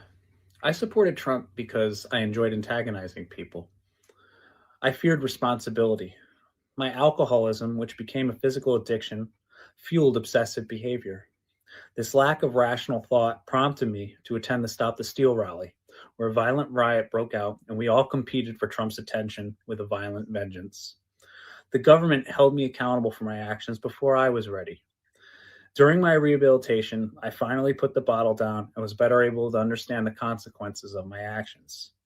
It was these actions that contributed to the horrific attack on the Capitol Police and resulted in the deaths of Officer Brian Sidnick, Officer Jeffrey Smith, and Officer Howard Liebengood. It was in their memory and the memory of former Trump supporter Ashley Babbitt that I refused Trump's pardon, because the pardon was both egregious and dishonest. Nothing about January 6th was pardonable. Unity contradicts Trump's lies. Thank you. Well, you know, at the end of the day, okay, shout out to him for at least seeing the light in the error of his ways. But I have to be honest. If I had been him, I absolutely would have taken that pardon. Okay? I would have absolutely taken that pardon. I don't give a darn whether I like Trump or not, honey. Who wants to be up in prison? Okay, please pay attention. But with that all being said, let's continue because here's another person who left MAGA. But I want you to pay attention to him. He said that he was a part of it, and he said that he wanted to what did he say? He wanted to antagonize people. Honey, are you serious? Why would you do that? Why would you want to antagonize people? Make it all make sense. My business said, no, I don't trust that January 6th dude. Honey, I don't trust him either. Talking about he wanted to antagonize people. Why would you want to do that? I mean, it sounds nefarious, okay? But, you know, to me, that's what most of MAGA wants to do, okay? This is why they're obsessed with people who look like me, okay? Danielle, thank you for your second Cash App donation, beloved. I appreciate you. Peace, love, and blessings. Okay, now let's go to this next person who has resigned from MAGA. So I don't know. I am a 3-time Trump voter. I left MAGA in 2025. And, you know, I am trying to use my voice the best way that I can and sharing information that I'm learning for the first time ever. I did not know about Katie Johnson before about a week ago. And if I didn't know about her, I'm willing to bet that there are a lot of people who are also have left MAGA or still in MAGA supporting it that don't know about her story either. Maybe they heard a blip about it, but there was nothing harping on this. We were probably just told that this was fake news. We were also just very focused on the fact that Trump was draining the swamp. He was just projecting. Like, I now see it for what it is now. But like, I never heard someone say, yeah, he's just projecting here. Like, he is the swamp. Never heard that. Never once, like, yes, I heard the, grab him by the thing, heard all. Girl, get out of here, Bob. Miss me with it. I'm not thinking about any of these MAGA rejects or whatever you want to call them that have now seen the light, because here's why. You had no problem doing all your BS like that guy said. He said he wanted to antagonize people. Now, why would you do that being of sound body and mind? Okay, well, you'd have to be nefarious. Okay, why do you want to purposely set out to harass, bully, intimidate, or just even annoy other people for your own foolish reasons, right? So yeah, I don't feel sorry for any of these people, because the bottom line is the only reason they're leaving MAGA, the only reason they're mad with Trump is because things turned bad for them. Okay, like some of these people voted for Trump and then they had their loved ones detained by ICE. They had their loved ones deported, or they see that now they cannot take it because the economy's in the tank and grocery prices and gas and things are high. They're being hit because of the tariffs and they don't like it. Okay, and they don't like that Trump's sitting here trying to censor people like he said he wasn't going to do. He's talking about coming for people's guns. Basically, he didn't literally come out and say that, but what he did say, they were talking about how you can't have a gun and be out there at the protests and all of that. People have historically carried guns to protests, and also they didn't seem to have a problem when Kyle Rittenhouse, and yes, I said Rittenhouse, went to that protest, okay, in Kenosha, and murked people. They didn't have a problem with that. They were all about his right to bear arms, his Second Amendment rights. But now, all of a sudden, since they got ICE out there, boots on the ground, and the protesters have turned their angst on them, now it's a problem. Nobody should have guns at protests, because if you do, this is what happens. Yeah, so no, they don't like it. But I don't feel sorry for them. At the end of the day, they can go cry in a bucket as far as I'm concerned. Okay, that's what they can do. Now, let's continue, because this man's talking about Katie Johnson, the lady who I told you all I would be playing her interviews on the next live. To believe that Donald Trump is innocent, sorry. To believe that Donald Trump is innocent, you have to believe that Katie Johnson is lying, that she just made it all up. Katie Johnson, and also Karen Johnson, and Sasha Riley, and E. Jean Carroll, Summer Zervos, Jill Harth, Ivana Trump, Natasha Stoyanov, Alva Johnson, Jessica Leeds, Jessica Drake, Andy Lucchesi, Stacey Williams, Kristen Anderson, Rachel Crooks, Temple Taggart McDowell, Kathy Heller, Amy Doris, Katrina Virginia, Juliet Huddy, Cassandra Searles, Michael Gross, Maria Bellato, Victoria Hughes, and Michael Wolff. And many, many, many others. Now, mind you, he just named about 24 to 25 people. Okay? He just named over 20 people that have accusations against Donald Trump. Now, are all of these people lying? Of course they're not. In fact, they're probably all telling the truth. Okay, if I had to venture to guess, and I absolutely think that Sasha Riley and Katie Johnson are telling the truth. I think that they all are. But let's continue. All have to be lying.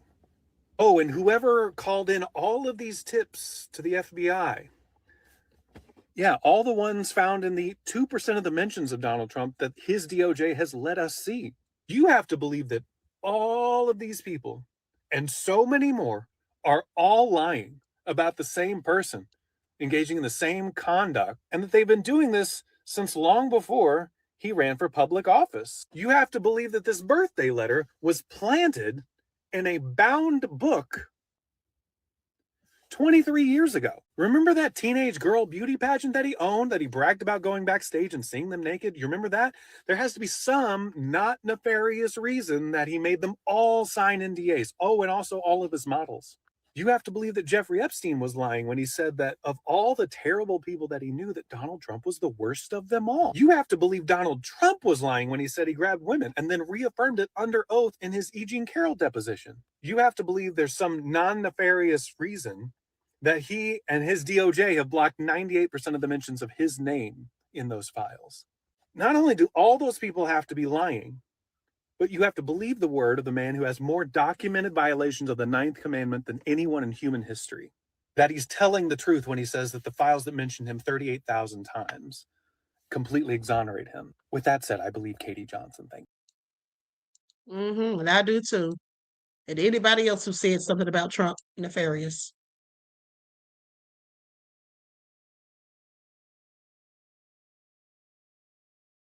He's a low-life fucking piece of shit. He don't give a shit about you. He don't give a shit about me. He don't give a shit about anybody in this fucking country. He's all fucking full of shit. To save face, he is going to fucking spill blood. He's got 50,000 troops, warplanes, warships, ready to pounce on fucking Iran. He is going to spill blood to get us to forget about the GDP, the fucking unemployment fucking numbers, the inflation, and what went down on these fucking tariffs. Who knows how much fucking money that's going to cost the taxpayers from his fucking blunder. And now he's willing to spill fucking blood. Iranian blood, and I'm scared shit that'll be American blood. There's 50,000 troops there. You stupid fucks who gave him this fucking power. You stupid bastards. What you did will never fucking be forgiven. You stupid fucks. Trump is a low-life fucking piece of shit. Well, I absolutely have to agree with everything he said. Okay, no lies detected at all. Let's go to Eric Benet.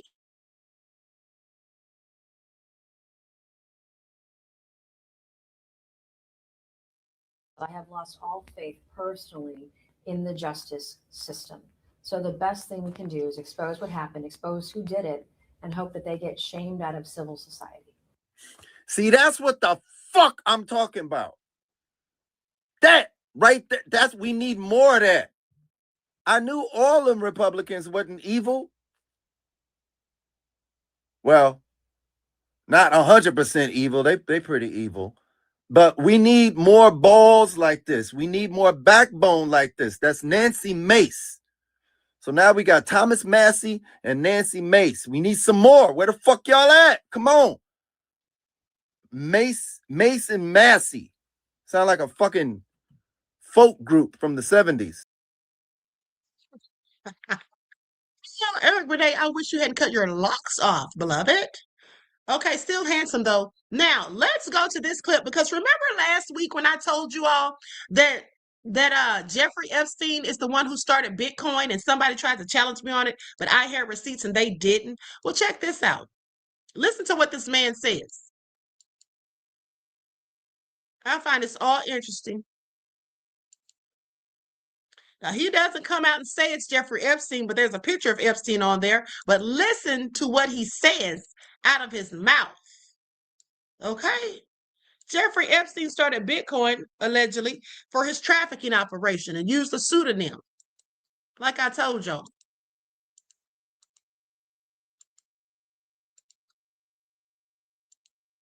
Sleep at night. I know, 100%. If you knew who owned Bitcoin or who started Bitcoin, you had Bitcoin, you couldn't sleep at night. I know, 100%. And when the real founder of Bitcoin comes out, it is my humble opinion, and there's nothing humble about me, Bitcoin will go to fucking zero. One day. And a microsecond. If you knew. Okay? And who did I tell you all started it? Besides Satoshi Nakamoto, and that is a pseudonym. And in the Epstein files, I found that Jeffrey Epstein sent an email to Ghislaine Maxwell, and I'm repeating this for those of you who may have missed that particular broadcast. But Jeffrey Epstein sent an email to Ghislaine Maxwell, if I'm not mistaken, and said to her that our little was something along the lines of our little Bitcoin thing is working. Okay, so yeah, he basically admitted, or no, he said our pseudonym. That's what he said. Our little pseudonym for Bitcoin is working. And so he's the one. And even if you Google it, like I told you all last week, it says Bitcoin was created by an anonymous person or group using the pseudonym Satoshi Nakamoto. Okay. Yeah, exactly. So I want y'all to pay attention. So definitely Jeffrey Epstein. It's just amazing to me how these people had tied up all of the loose ends. Do y'all notice that? These people literally tied up all of the loose ends. Okay? That's what they did. I mean, they had all of their ducks in a row. They absolutely did. But hold on, let's continue. And also another thing is, if you all remember that I told you about JonBenet Ramsey being in the files, and there's a picture of Ghislaine Maxwell where it looks like she's at a beauty pageant for children. Well, you know, JonBenet's father felt the need to come out and address it. And I'm sorry, by the time I finished listening to him, it made me even more convinced that JonBenet Ramsey, that they had something to do with JonBenet Ramsey, the Epstein files, that is. Okay, let's continue. I'm going to go to that clip after this one that I'm about to play. Likes up, everyone, please like and share. Thank you in advance. One thing you guys know about me is that I'm going to say that shit, and I'm going to say some shit today that's probably going to piss some fucking people off. But one comment I don't ever want to fucking see again is they're trying to distract us from the Epstein files. Where are the Epstein files? Don't get distracted. Release the Epstein files, because y'all actually think they're trying to fucking distract you from shit? Like, are y'all fucking daft? And I'm not saying this shit to discredit the atrocity, the disgustingly perverse contents of the Epstein files, as if that's not a huge fucking scandal that deserves massive attention. And my heart doesn't go out to the fucking victims. But at the end of the day, World War III looming is not a distraction from the fucking Epstein files. ICE turning into the Gestapos and building concentration camps on American soil is not to distract you from the fucking Epstein files. The goddamn genocide in Palestine is not a fucking distraction. The Epstein files happened, and this is happening, and none of them are related, because they don't have to distract citizens of the United States of America, because y'all ain't finna do shit.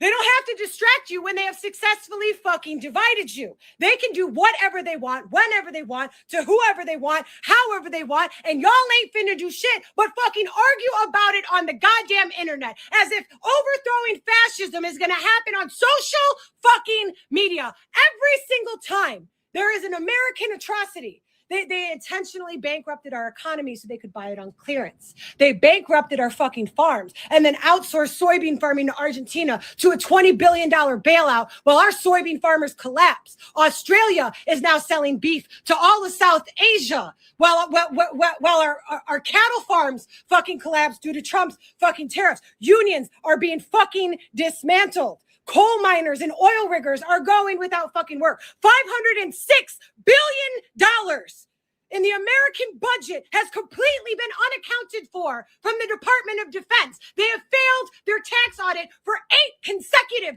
fucking years. Israel gets $33 billion in 2025 for their free healthcare while they fucking cut yours. They cut FEMA funding to states suffering from natural fucking disasters for refusing to let ICE turn into a Gestapo and build concentration camps on American fucking soil. They cut food stamps to Minnesota because the citizens exercised their constitutional right to peaceful fucking assembly.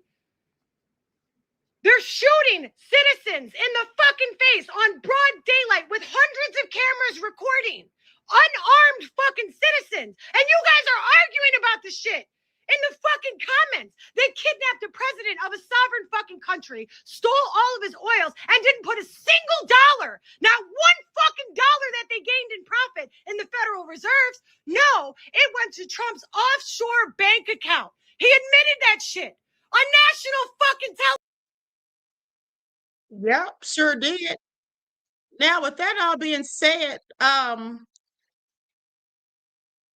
hold on. Yeah, Cuba's in the dark, Robert. I'm glad you brought that up because I want to talk about them. Songwriter Sunday said that she's speaking to her people. She's speaking to everybody. Everybody in the United States should be concerned, and you should all be just as mad. You should all be just as mad. Anybody thinking she's overreacting, well, you're underreacting. Okay, y'all can sit here and keep playing these games like I told y'all before. Don't even get me started because I promise you I can go off worse than she is because I'm probably 10 times as mad. Okay, because at least she has the benefit of being white. I'm black. So I'm even more upset than she is. Like I told y'all, everybody should be that mad. Why do some of y'all look at people like they're crazy when they start going off? At the end of the day, we should all be equally pissed. Do y'all not see what's happening? Have you been paying attention to the broadcast? Did y'all not hear what Netanyahu said? You don't think this pertains to you? You don't think you have anything to worry about? I told you all. They have concentration camps. These people are not in detention centers. These are the concentration camps that I told you all were coming in 2020. That's what they are. And now, since I started saying that, now you see. Other people are calling them concentration camps. They even said it on the news, on one of the channels. Concentration camps. You think you won't be in them? Start saying something that they don't like what you're saying. Start doing something they don't like what you're doing. Taking away your guns. Okay? We're going back to 1945 Germany. Are y'all ready for that? Because I'm not. Now, if y'all want to sit here and just, just think it's all gravy, and it's okay. And then look at people who are crashing out like they're crazy. Okay. I think the people who are not crashing out are crazy. I think the people who are not crashing out are the type of people that would have snitched on the runaway slaves.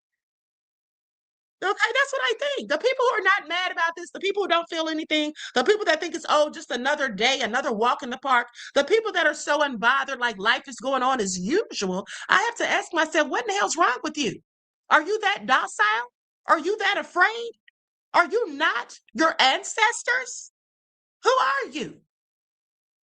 Who are you? I have several questions.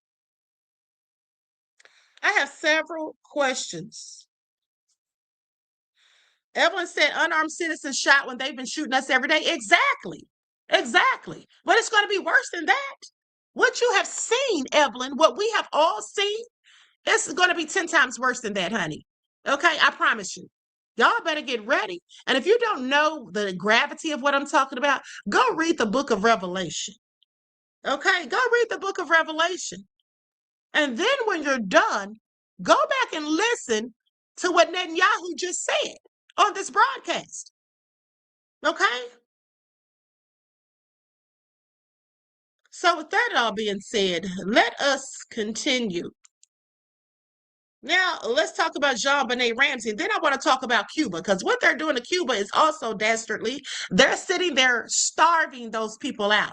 Trump said Cuba's a failed state, but he didn't mention that he's the one that's helping it to fail by cutting off their oil supply and daring other countries to help them. But guess what? Now, supposedly, Canada is supposed to help them.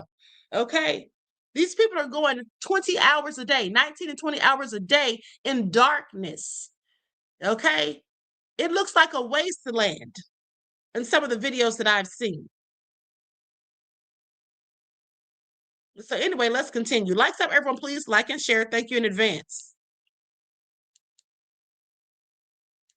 And here's the thing. Some of you all are not listening when I keep telling you this is not about black or white. It's not about left or right. It's about good versus evil. Okay? It's about good versus evil. And sometimes, and I've told you all this before, sometimes to make it through hell, you're going to have to dance with the devil. Okay, that's how that goes. You don't have time to be sitting up here worrying about BS. That's what you don't have time to do. Everybody better put on their fatigues and their combat boots and get your ish together, because we are at war, and black people above anyone are behind enemy lines. And this is not a game.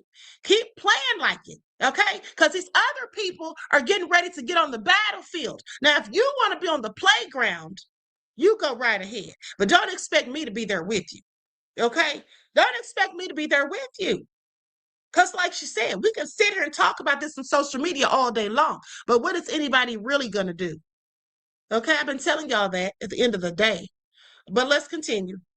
John Ramsey is setting the record straight about a new rumor involving his daughter JonBenet Ramsey and Jeffrey Epstein. After a TikTok video recently circulated claiming the child beauty queen is in the Epstein files and that the millionaire convicted sex offender had a relationship with her, JonBenet's father is speaking out, telling TMZ January 27th, "Absolutely no truth to it.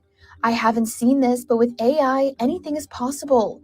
I figured one of these days I would be accused of being an Epstein pal. Hasn't happened yet. Internet people can be very cruel."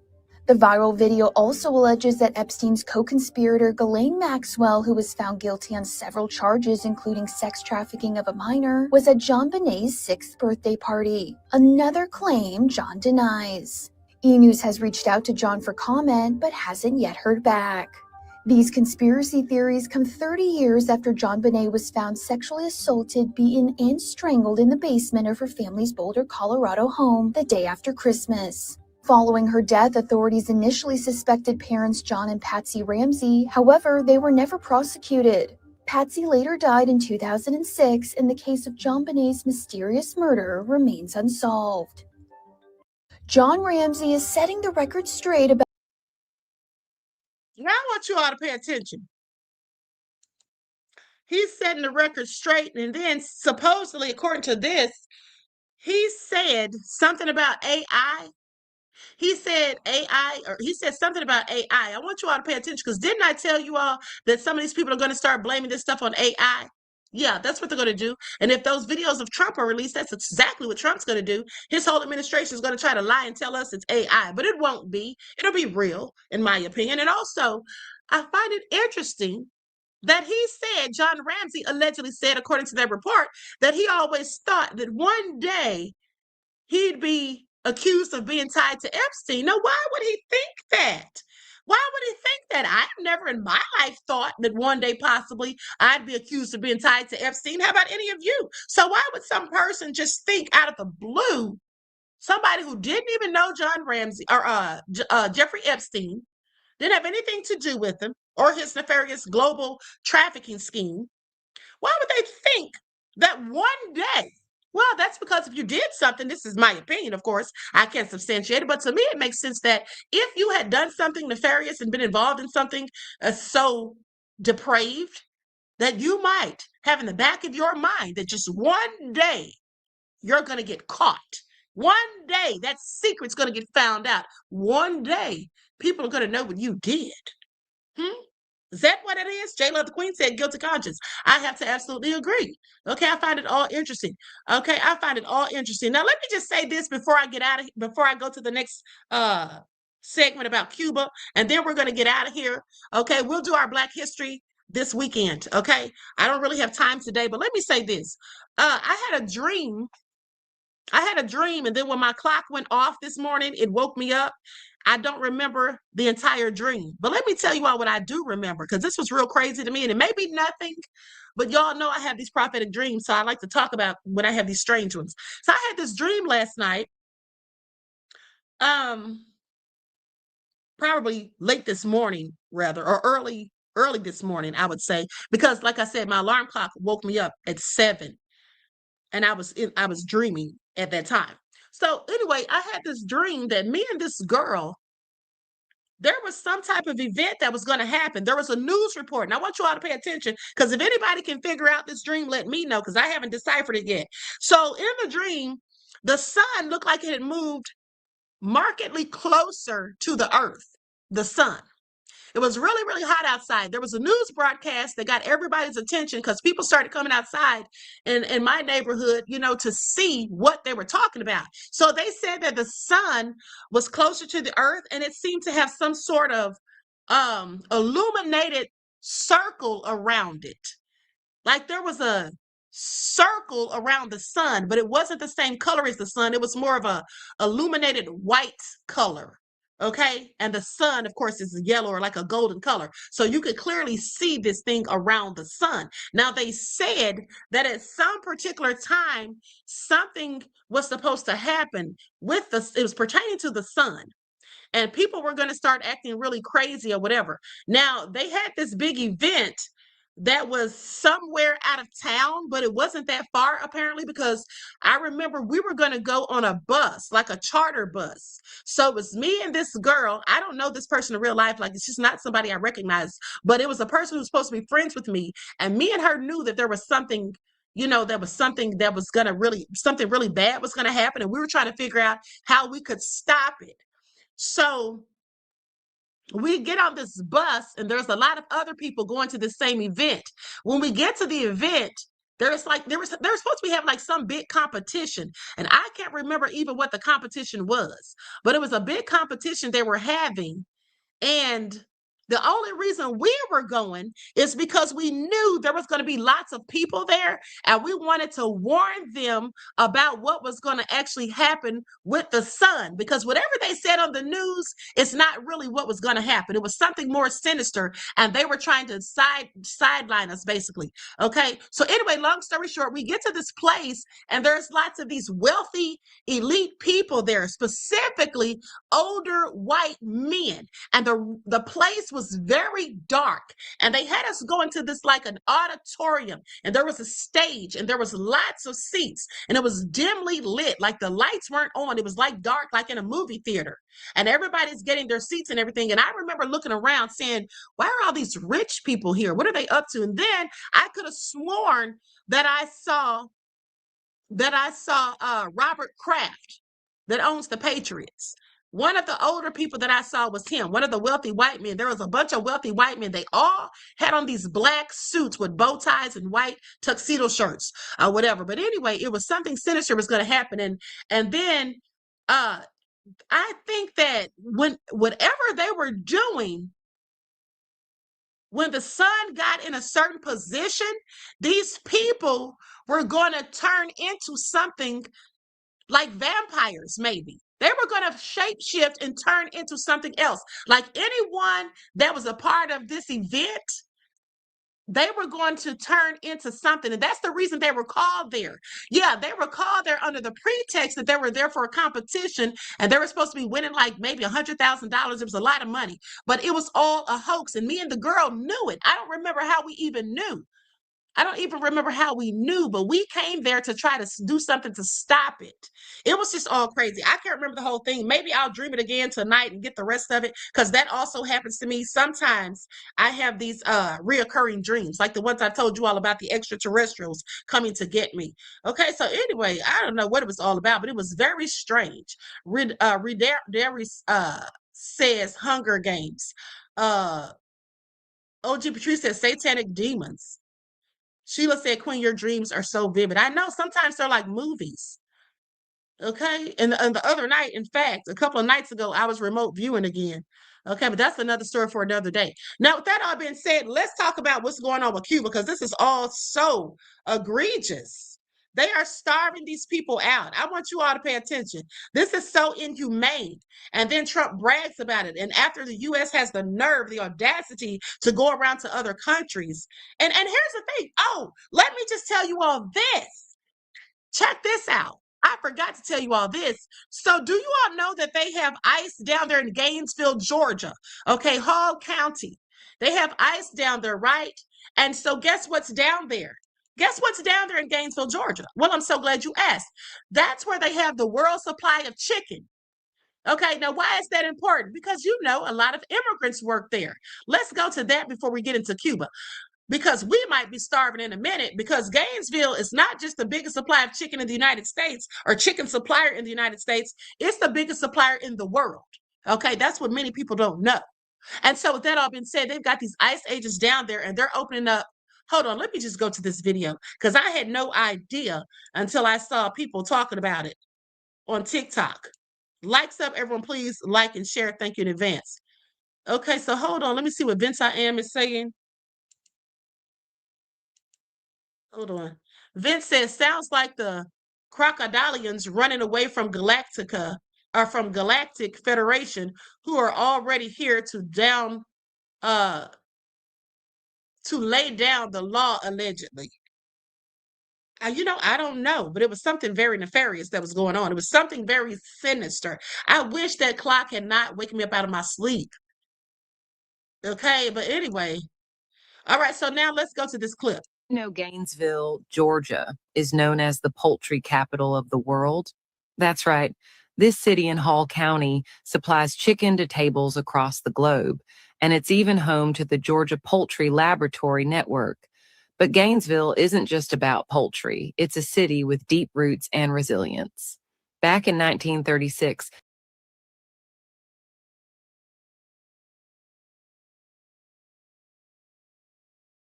Okay, we don't need to get into all of that, but I just wanted you all to see that that's where all the chicken comes from, okay? A large supply of it. But this young lady did this urgent report. She lives in Gainesville, and here's what she said. She says they're building concentration camps there, okay? Let's get into it. This is urgent, and I need you guys to hear me, so please stay, like, comment, share, repost, send it out to your loved ones. Let's get this to as many people in the Oakwood, Flowery Branch, Gainesville, Georgia area as possible. ICE is planning on building its second detention center here in Georgia, right here in Hall County in Flowery Branch. And this deal could happen as soon as this week. This is not abstract. This is our community. This is my community. Now, this is supposed to be some kind of feeder location for the larger detention site over in Social Circle, Georgia. Oakwood is not a holding zone. It is not a detention pipeline. It's where kids go to school. It's where people build their lives. It's where community gathers. The property owners are Alliance Industrial and the brokers are Avis and Young. And the honest truth of it is that they are making a business decision. But business decisions have moral consequences. To turn a warehouse into a concentration camp is choosing to profit off of incarceration. It means choosing to bring fear into a community that did not ask for it. We deserve transparency. We deserve business development. We deserve businesses that invest in Oakwood, not extract from it. What we're asking is for you to email the decision makers directly. Be honest, be personal. Tell them why this matters to you. They're about to have people out here starving. I want y'all to pay attention. They're setting it all up. And here's another thing, too, that I found interesting. So there is a lady down there in Gainesville, and they have fined her because they claim she has too many chickens. Okay, they said she has too many chickens. I think you're only allowed to have like 15 chickens. But you all should be asking yourselves, why the hell is the government trying to tell people how many chickens they can have? Why are they trying to tell people how many animals you can have in your farm, period? Okay, why are they telling us when and where or if you can grow your own herbs? Clearly you can't, because they chopped down that lady's herbs, okay? The one lady's I told you all about. Evidencers can find this lady who owns all these chickens. They're finding her $127 per chicken per day because she's over the legal limit. This is in Gainesville, Georgia, and her name is Sarah Stripesford, and she loves chickens. She's like, I don't just like them a little bit. I like them a lot. And so the legal limit is 15 chickens per property or per hectare acreage. And so she could probably only have about 23 given the size of her property, but she at least has 123 here. And so the fine is stacking up. She says, look, I'm in retirement. My husband passed away of a fatality death 7 years ago. I can't afford to pay this fine. I take good care of the chickens and I love them, and I've named every single one of them. She does let them into her home to sleep in her bedroom with her at night, so they, don't get eaten by raccoons or reverse bald eagles or anything. But I'm curious if you think she should be fined, or you think. I don't think she should be fined, but I have several questions as to why those chickens sleep in her bed at night, honey. I wish I would have a chicken sleeping in the bed with me. Do chickens even go to sleep? Of course they do, but I'm just saying, picture it. Okay, so Sandy said y'all should have voted for Kamala Harris. They did vote for Kamala Harris. The ones that voted, beloved. I think that most of them did vote for Kamala Harris. Don't blame them. Blame the ones who actually voted for Trump. Okay, that's where the problem lies, and now they're having buyer's remorse, many of them. Okay, Raw Wilson, happy birthday, Queen. Thanks for keeping me up on the 411. You're absolutely welcome, beloved. Thank you for for my birthday wishes that you sent and for your contribution to the channel. I appreciate you. Peace, love, and blessings. Okay, so now let's talk about Cuba, because this is all sad. Oh, this is all sad. Hold on. Here we go. Now, this is a Cuban speaking on it. At least I think he's Cuban. Cuba is going through one of its toughest periods in decades. Across the island, people are dealing with long power outages, fuel shortages, and disruptions to daily life. Part of the reason goes back decades. The US embargo on Cuba began in the early 1960s after the Cuban Revolution, when the Cuban government took over American-owned businesses and property on the island. Since then, the US government has kept economic limits in place, meaning restrictions on trade, money, and access to goods, as a way of pressuring the Cuban government over political freedom and human rights. Some of these restrictions were eased in the 2010s, but then tightened again in later years. Cuba depended largely on Venezuela for their oil. After the US intervened in Venezuela earlier this year and captured President Nicolas Maduro, shipments of Venezuelan oil to Cuba stopped. And at the same time, the US pressured other countries to stop sending fuel to Cuba, which pushed Cuba deeper into its energy crisis. Now, there's a lot more to tell about this story. As Caribbean people, naturally, the Cubans have been very resilient, but the struggle is still very real. Let me know if I should make a part 2, talking. And the sad thing is, that lady that was singing "I will vote for Donald Trump," that lady is Cuban. Okay? That lady is Cuban, y'all. Sitting over there talking about she'll vote for Donald Trump. Isn't that what she called it? It's all nefarious. Let's continue. Rubbish on the streets, bikes to get around, power only by torchlight. This, the state of Cuba, desperately running out of oil supplies because it's reliant on Venezuela for fuel, and the US blocking imports of oil from there threatens to grind this island to a halt. The problem is everywhere to be seen in Havana, and this now a threat to public health. No fuel to power the rubbish trucks. Now it's serious, critical, very critical. It's prone to causing diseases which are caused by garbage. Please do something about this. And no fuel for homes, schools, hospitals, causing blackouts for much of the day. Cuba's iconic 1950s cars replaced by these electric bikes, the only way to get around in a country being choked off from its supplies. Life in Cuba has become almost unrecognizable for the Caribbean island, which usually attracts millions of tourists a year. I used to be a driver. I used to drive in El Medron, and I worked every day, but because of the gasoline and oil situation, we've had to take this alternative, find a tricycle to keep moving the population. There's no other way. Cuba's communist ideology has put it at odds with the world's biggest superpower for years. It's now stuck between accepting White House demands or facing a crisis that could snowball into catastrophe for citizens. Trump said Cuba needs to make a deal or face the consequences, honey. And I find it all so interesting. That lady got up there and was singing about voting for Donald Trump, and now look at her people.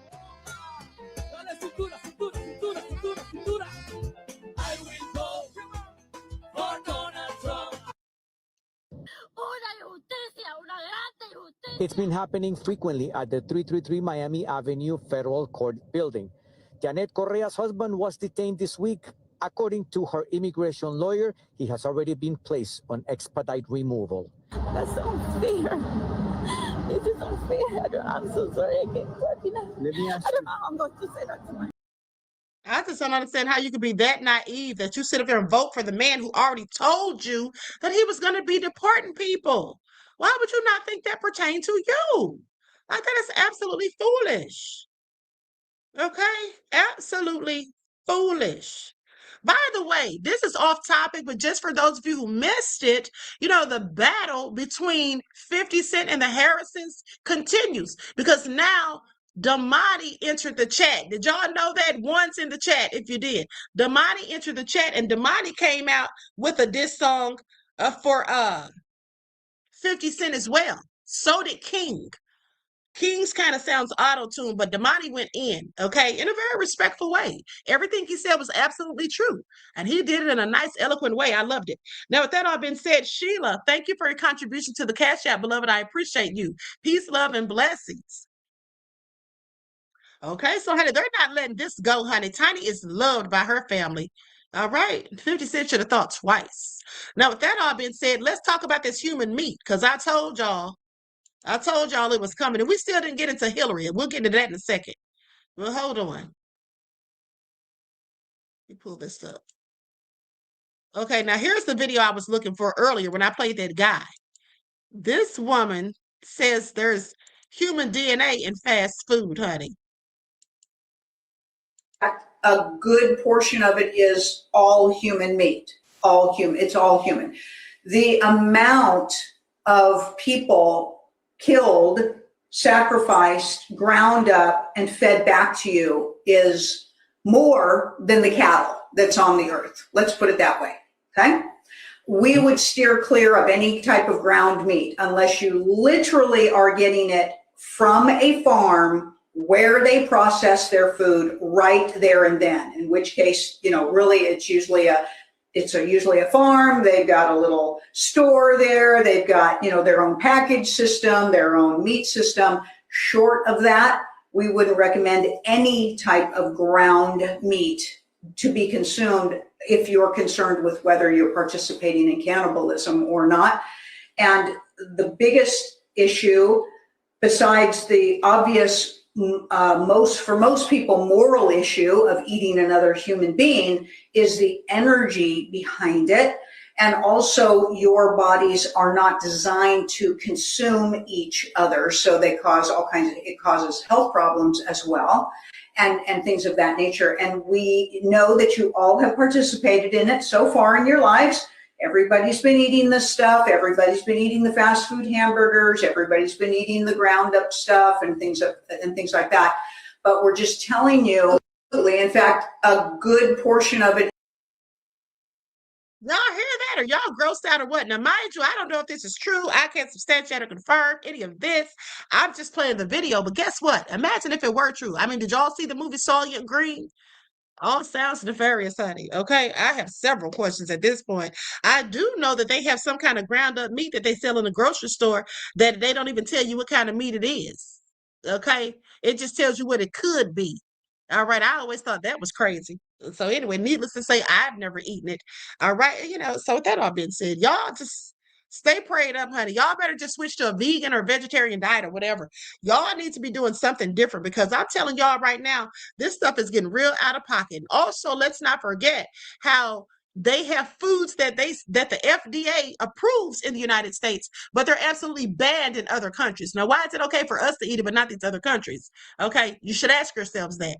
All right, I told you all, try to order your foods from organic farmers in your area, honey, because at the end of the day, we can't trust anything at this point, okay? We can't trust anything. And secrets, there's some people who've been trying to tell us things for decades, and we only didn't listen. Let's go to this clip of Jim Carrey trying to warn us at an awards show. And I also want you all to pay attention to after Jim Carrey says what he says, how there was barely no one clapping. There was barely no one clapping. That should tell us everything we need to know about the people in the audience. Were they on Epstein's island? I have questions. Kidnapping children is not what great nations do. Kidnapping children is not what great nations do. We in America are misinformed.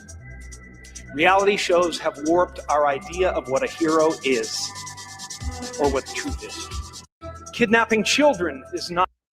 Now, this was in 2018, right after he was accepting his award, and the room went completely silent.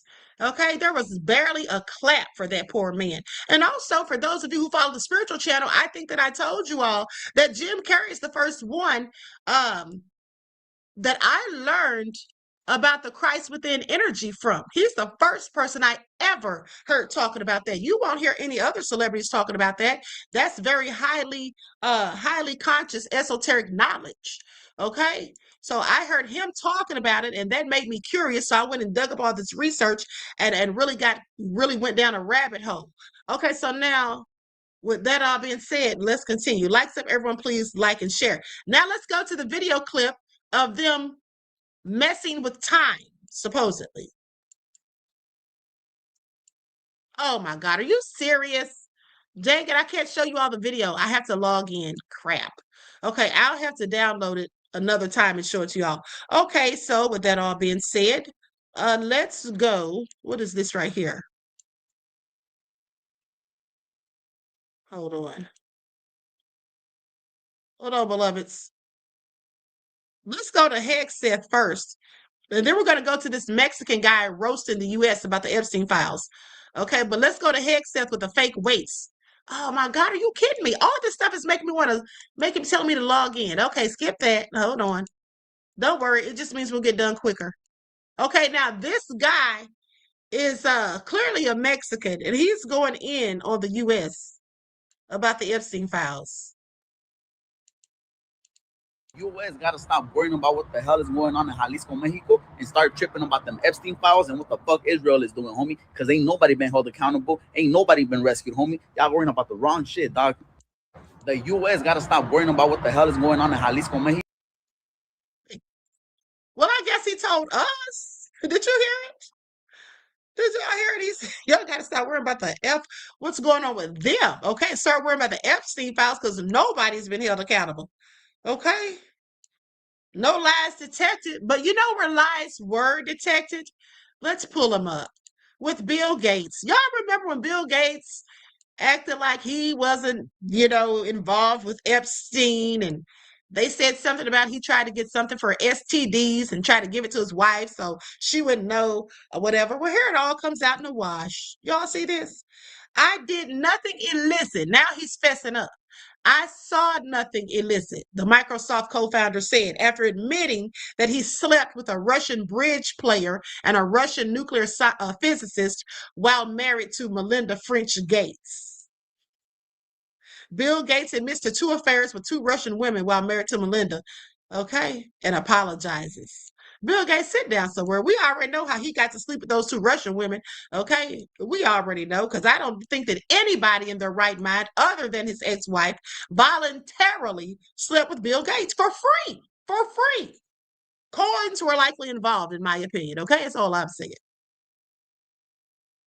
Because for what other reason would anybody dare? Okay, and here's remember how Howard Lutnick said after he found out about Jeffrey Epstein, even though he lived next door to him for like 6 years, mind you. Okay, and him and his wife decided he wasn't going to fool with him. Well, here's December 19th of 2012. Lutnick wrote, "Hi, Jeff. We're landing in St. Thomas early Saturday afternoon and planning to head over to St. Bart's, Anguilla on Monday at some point. Where are you located? What is the exact location for my captain? Does Sunday evening for dinner sound good? I have another couple, Michael and Marcy Learman, with me on my boat, and each of us has 4 children, 2 16-year-olds, 2 14s, a 13, a 12, an 11-year-old, and a 7-year-old. Thanks." But he wasn't doing nothing. Sit down somewhere. We already got the picture. Okay, and here's the thing. When I did that TikTok video last night, what I thought about after the fact, I said, I don't see any wife or kids, but I do think now, in hindsight, after seeing that email, reading that email again, I think the 2 guys in the background behind him and Jeffrey Epstein, I think those may have been his 16-year-olds. Okay, said 2 16-year-olds. I think that's probably who that was. I can't say for sure. Okay. Now, here's what Robert Reich posted about Trump taking SNAP benefits.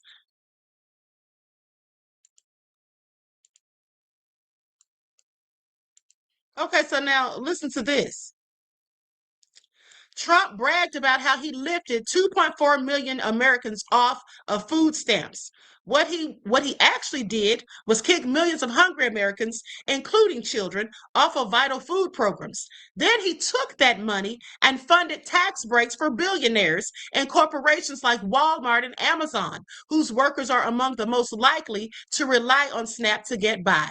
Okay, do y'all hear that? So he's basically saying that Trump took the funding away from those programs or whatever to give to his billionaire friends. And I don't put anything past Trump at this point. But also, I thought you might be interested to know. Marjorie says, great broadcast. Thank you, beloved. I appreciate your kind words. And thank you for your contribution to the channel. Peace, love, and blessings.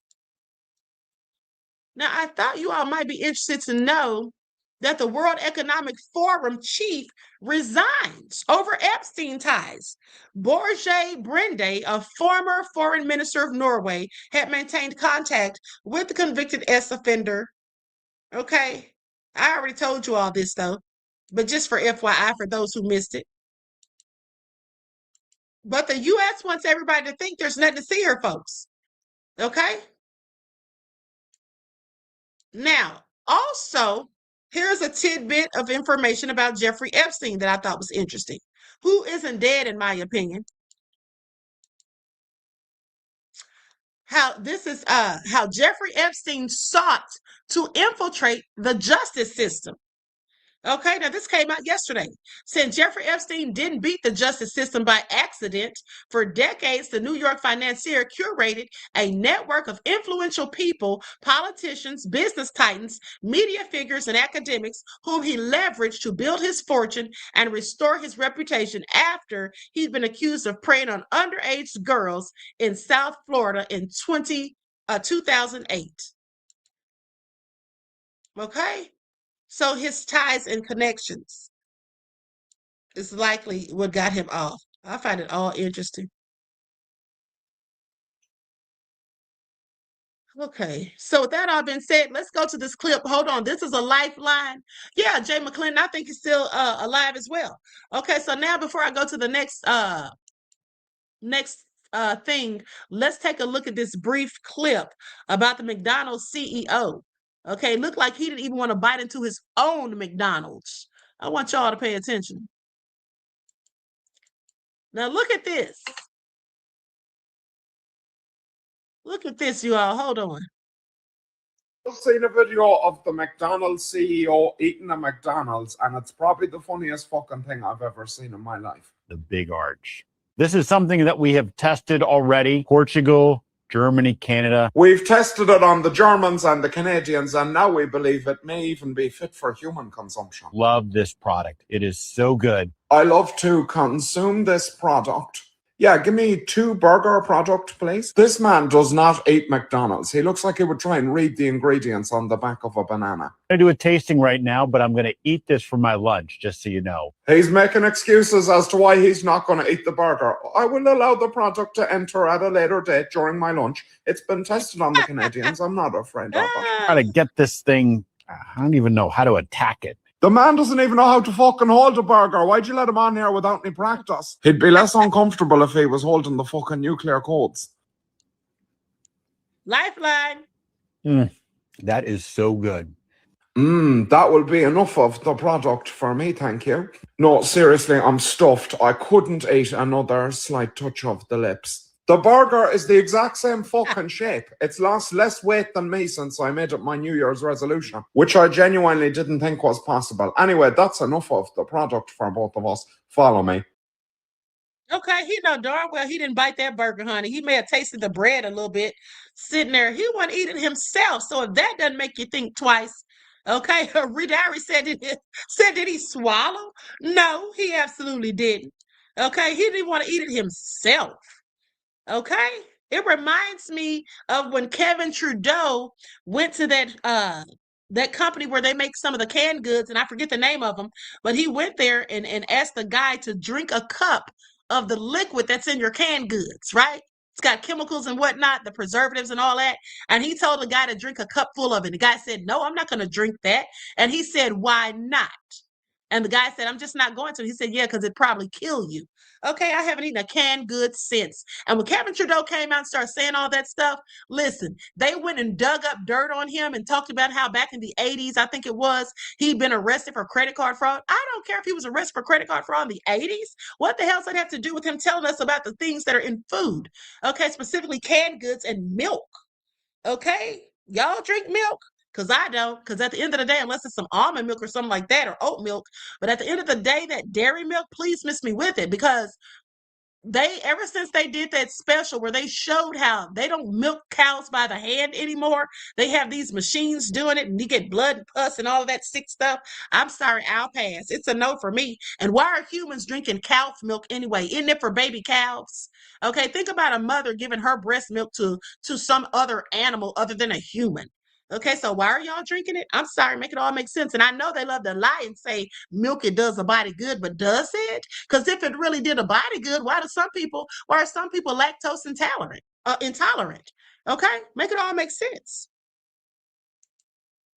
Anyway, with that all being said, somebody was supposedly bitten at Walmart, and it sounded ghastly. I'm going to play this video where this man seemed to have witnessed it all, but I want you all to pay attention and listen to what he says, because to me, it sounds like when I reported to you all back in 2020 about that Zombie Preparedness Act.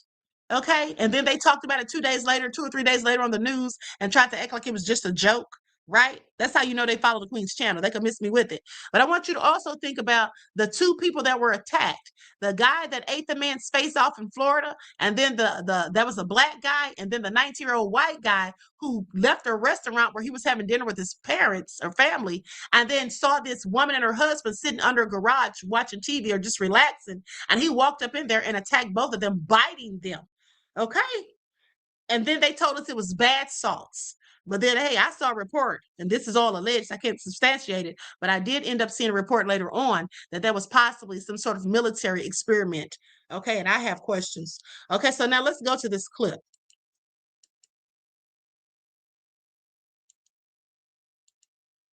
So I'm going to give you guys a recap of what happened yesterday at the Walmart. I was at the Walmart shopping, just minding my own business, and I heard a bunch of people screaming and fucking yelling, and then I seen people running. Like, I swear I thought fucking somebody was in there, pew in the place. I don't know what the fuck. So I took off running. I ran out that motherfucker. I drove back by there a couple hours later, and they had the whole Walmart roped off. There was a huge police presence. There was ambulances, fire trucks, whatever. Obviously there was some type of crime or something like that. I went by there this morning, and it is still roped off. There is National Guard out front of the Walmart. They have fucking gas masks on. There are like 3 or 4 big ass white RV truck looking things. No emblems, symbols, nothing. They have a tent leading into the fucking store. In my perspective, it looks like the CDC or something. I didn't see any movement. There's nobody outside of the Walmart. It is closed right now.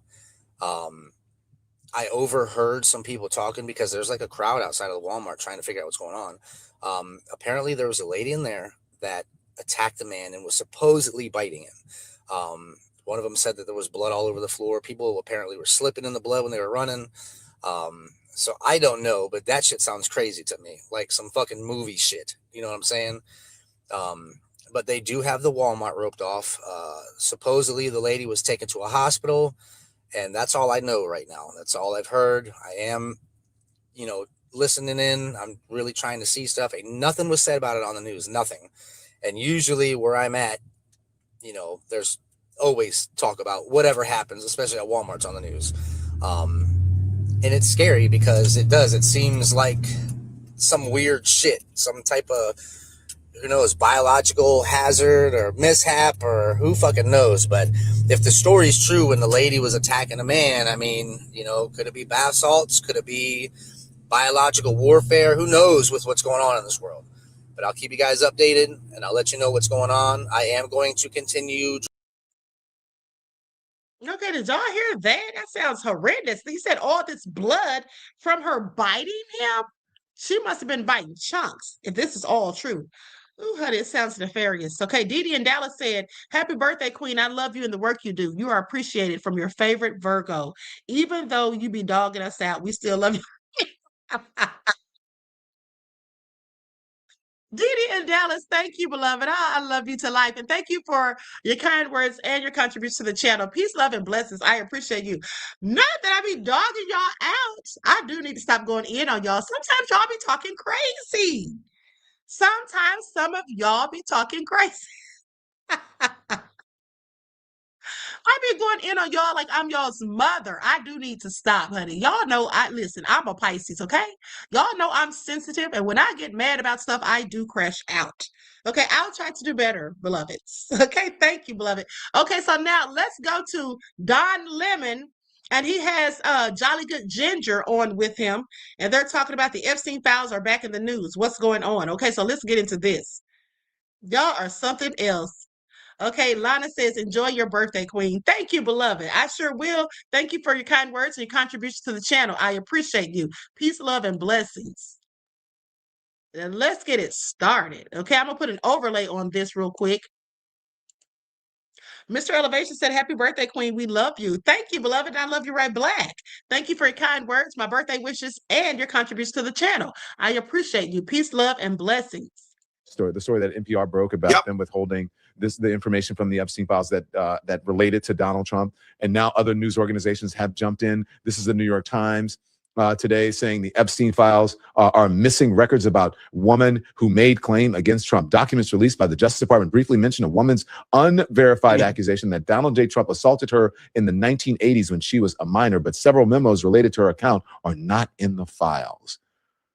Well, keep in mind, Don, it's unverified. Keep in mind, this and other claims are unverified because they didn't investigate them. Because yeah, investigate. If you want to verify them or say that exonerate him, investigate. Because unverified doesn't mean cleared of any suspicion. It means it hasn't been investigated. So I don't know. Do that. Crazy thought. And here's the thing. It's unverified because he's a rich white guy, a billionaire who's, been living off of the privilege of being a rich white billionaire in this country forever. This has been going on for a long time. Well before any of us were talking about the Epstein files, well before a lot of this was made public light, it was happening in real life because I believe survivors. It's funny that we have all of these survivors, so many survivors telling the same story consistently across the board, but we don't believe the living survivors until we see the files of a dead white man. And so like that speaks volumes right there to the patriarchy that we live in. But at the end of the day, the key word here is unverified, meaning uninvestigated, meaning no one has taken the time to look into these claims and give them the investigation time, money, and effort that they are due. And that's because Donald Trump uses money and influence to bury it. Did you see, and I know you didn't watch it, but did allegedly you see for Don's sake. Allegedly, reportedly, allegedly, all of it is allegedly. No, seriously. So this is, that was a New York Times report. There is another report. This is my friend Aaron Burnett over on CNN speaking with Ro Khanna. And I think it's a family member of Miss Giuffre, Virginia Giuffre. Here it is. Wow. Yeah. Wow. I mean, think about what we've already seen being labeled by people who have seen more than us as the not so bad half, right? And also, let me just reiterate something I said on your stream recently. If you were to be accusing me of something so egregious as these accusations, and I had the files that would prove my innocence, and I had the power to have them released, they would be released without prejudice expeditiously. Any innocent person would want their name cleared of these are very egregious crimes that they're accused of committing. And any Exactly. Okay, exactly. Now, with that all being said, I'm going to play one more clip and then we're out of here. I want you all to hear this clip that they shared on Midas Touch where this lady is talking about she's lost 28 pounds due to a lack of being able to eat.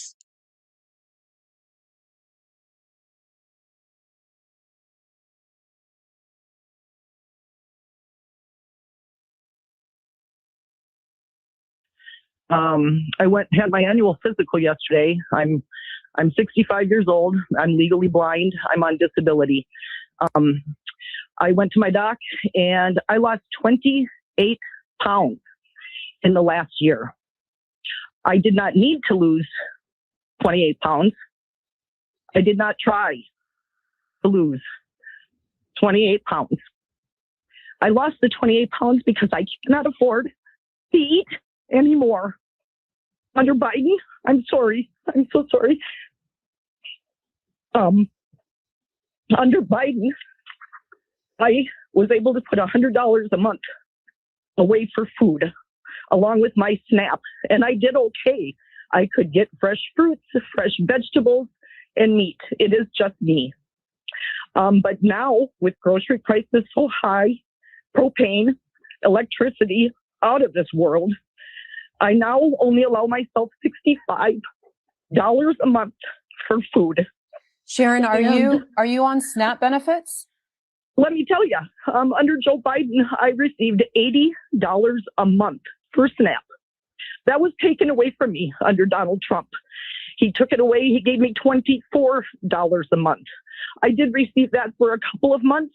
Then he took it down to $12.50 a month. I said, screw you. So I'm not doing that no more. So now I get $65 a month, Mimi. And for them people out there, all these Republicans that are doing so flippin' well right now, I have 3 potatoes. I have a half a tomato. I have 3 bananas, 1 apple, 1 can of soup, a half a loaf of bread, 1 egg, and 1 can of green beans. I do not get paid until the 3rd. I am disability blind. I cannot drive a car. I'm 15 miles out of town, so I am not able to just trot my butt down to the food shelf. I used to volunteer at the food shelf. I can't even do that anymore. I don't understand. I'd like somebody to explain to me, why is it always the poor people that are helping the poor people? I don't understand. But what I want to say, Mimi, is that it's really close to coming. Like that man said, the end is coming near, and it can't be any more true for me. And next, I will share with you a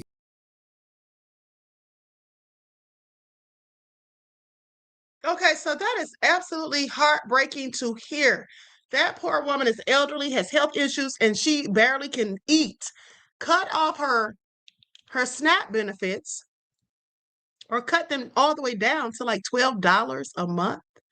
Absolutely crazy. Okay, this is what Donald Trump has done. But while he and his wealthy billionaire friends get richer and richer, and then he wants to run a whole con game and act like everything's going great.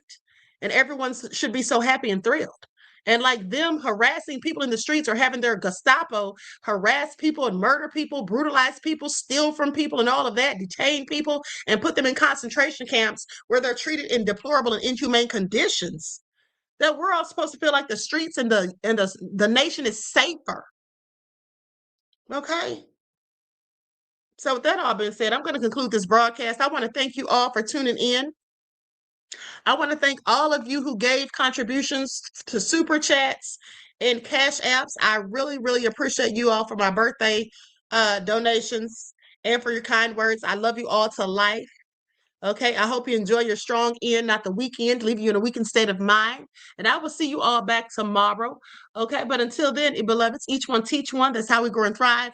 Do something productive, constructive, but never destructive. And always remember to keep the Most High first in your lives. And also, before we go, don't forget that I told you all to subscribe to the backup channel just in case if anything happens to this channel. There is the link in the chat. Okay? So I will talk to you all again soon. Peace. Hey,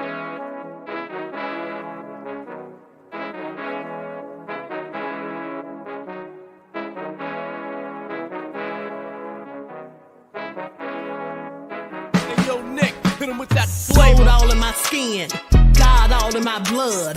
Kings all in my circle, you touch one of mine and you're done. They show no love for the queen, why you hating on me?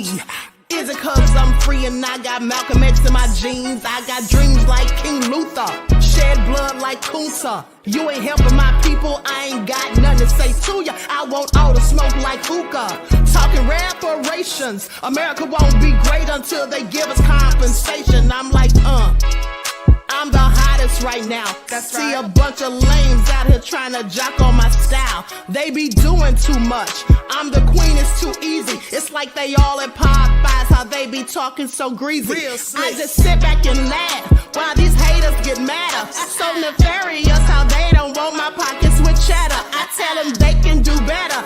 These snakes in the grass can leave a bite on your ass, cause y'all be trusting too fast. I got my foot on the gas, other one on they necks. Dropping receipts on haters, you better show some respect. I'm never facing regrets, we only facing the threats. Running through every challenge like a relay, break no sweat.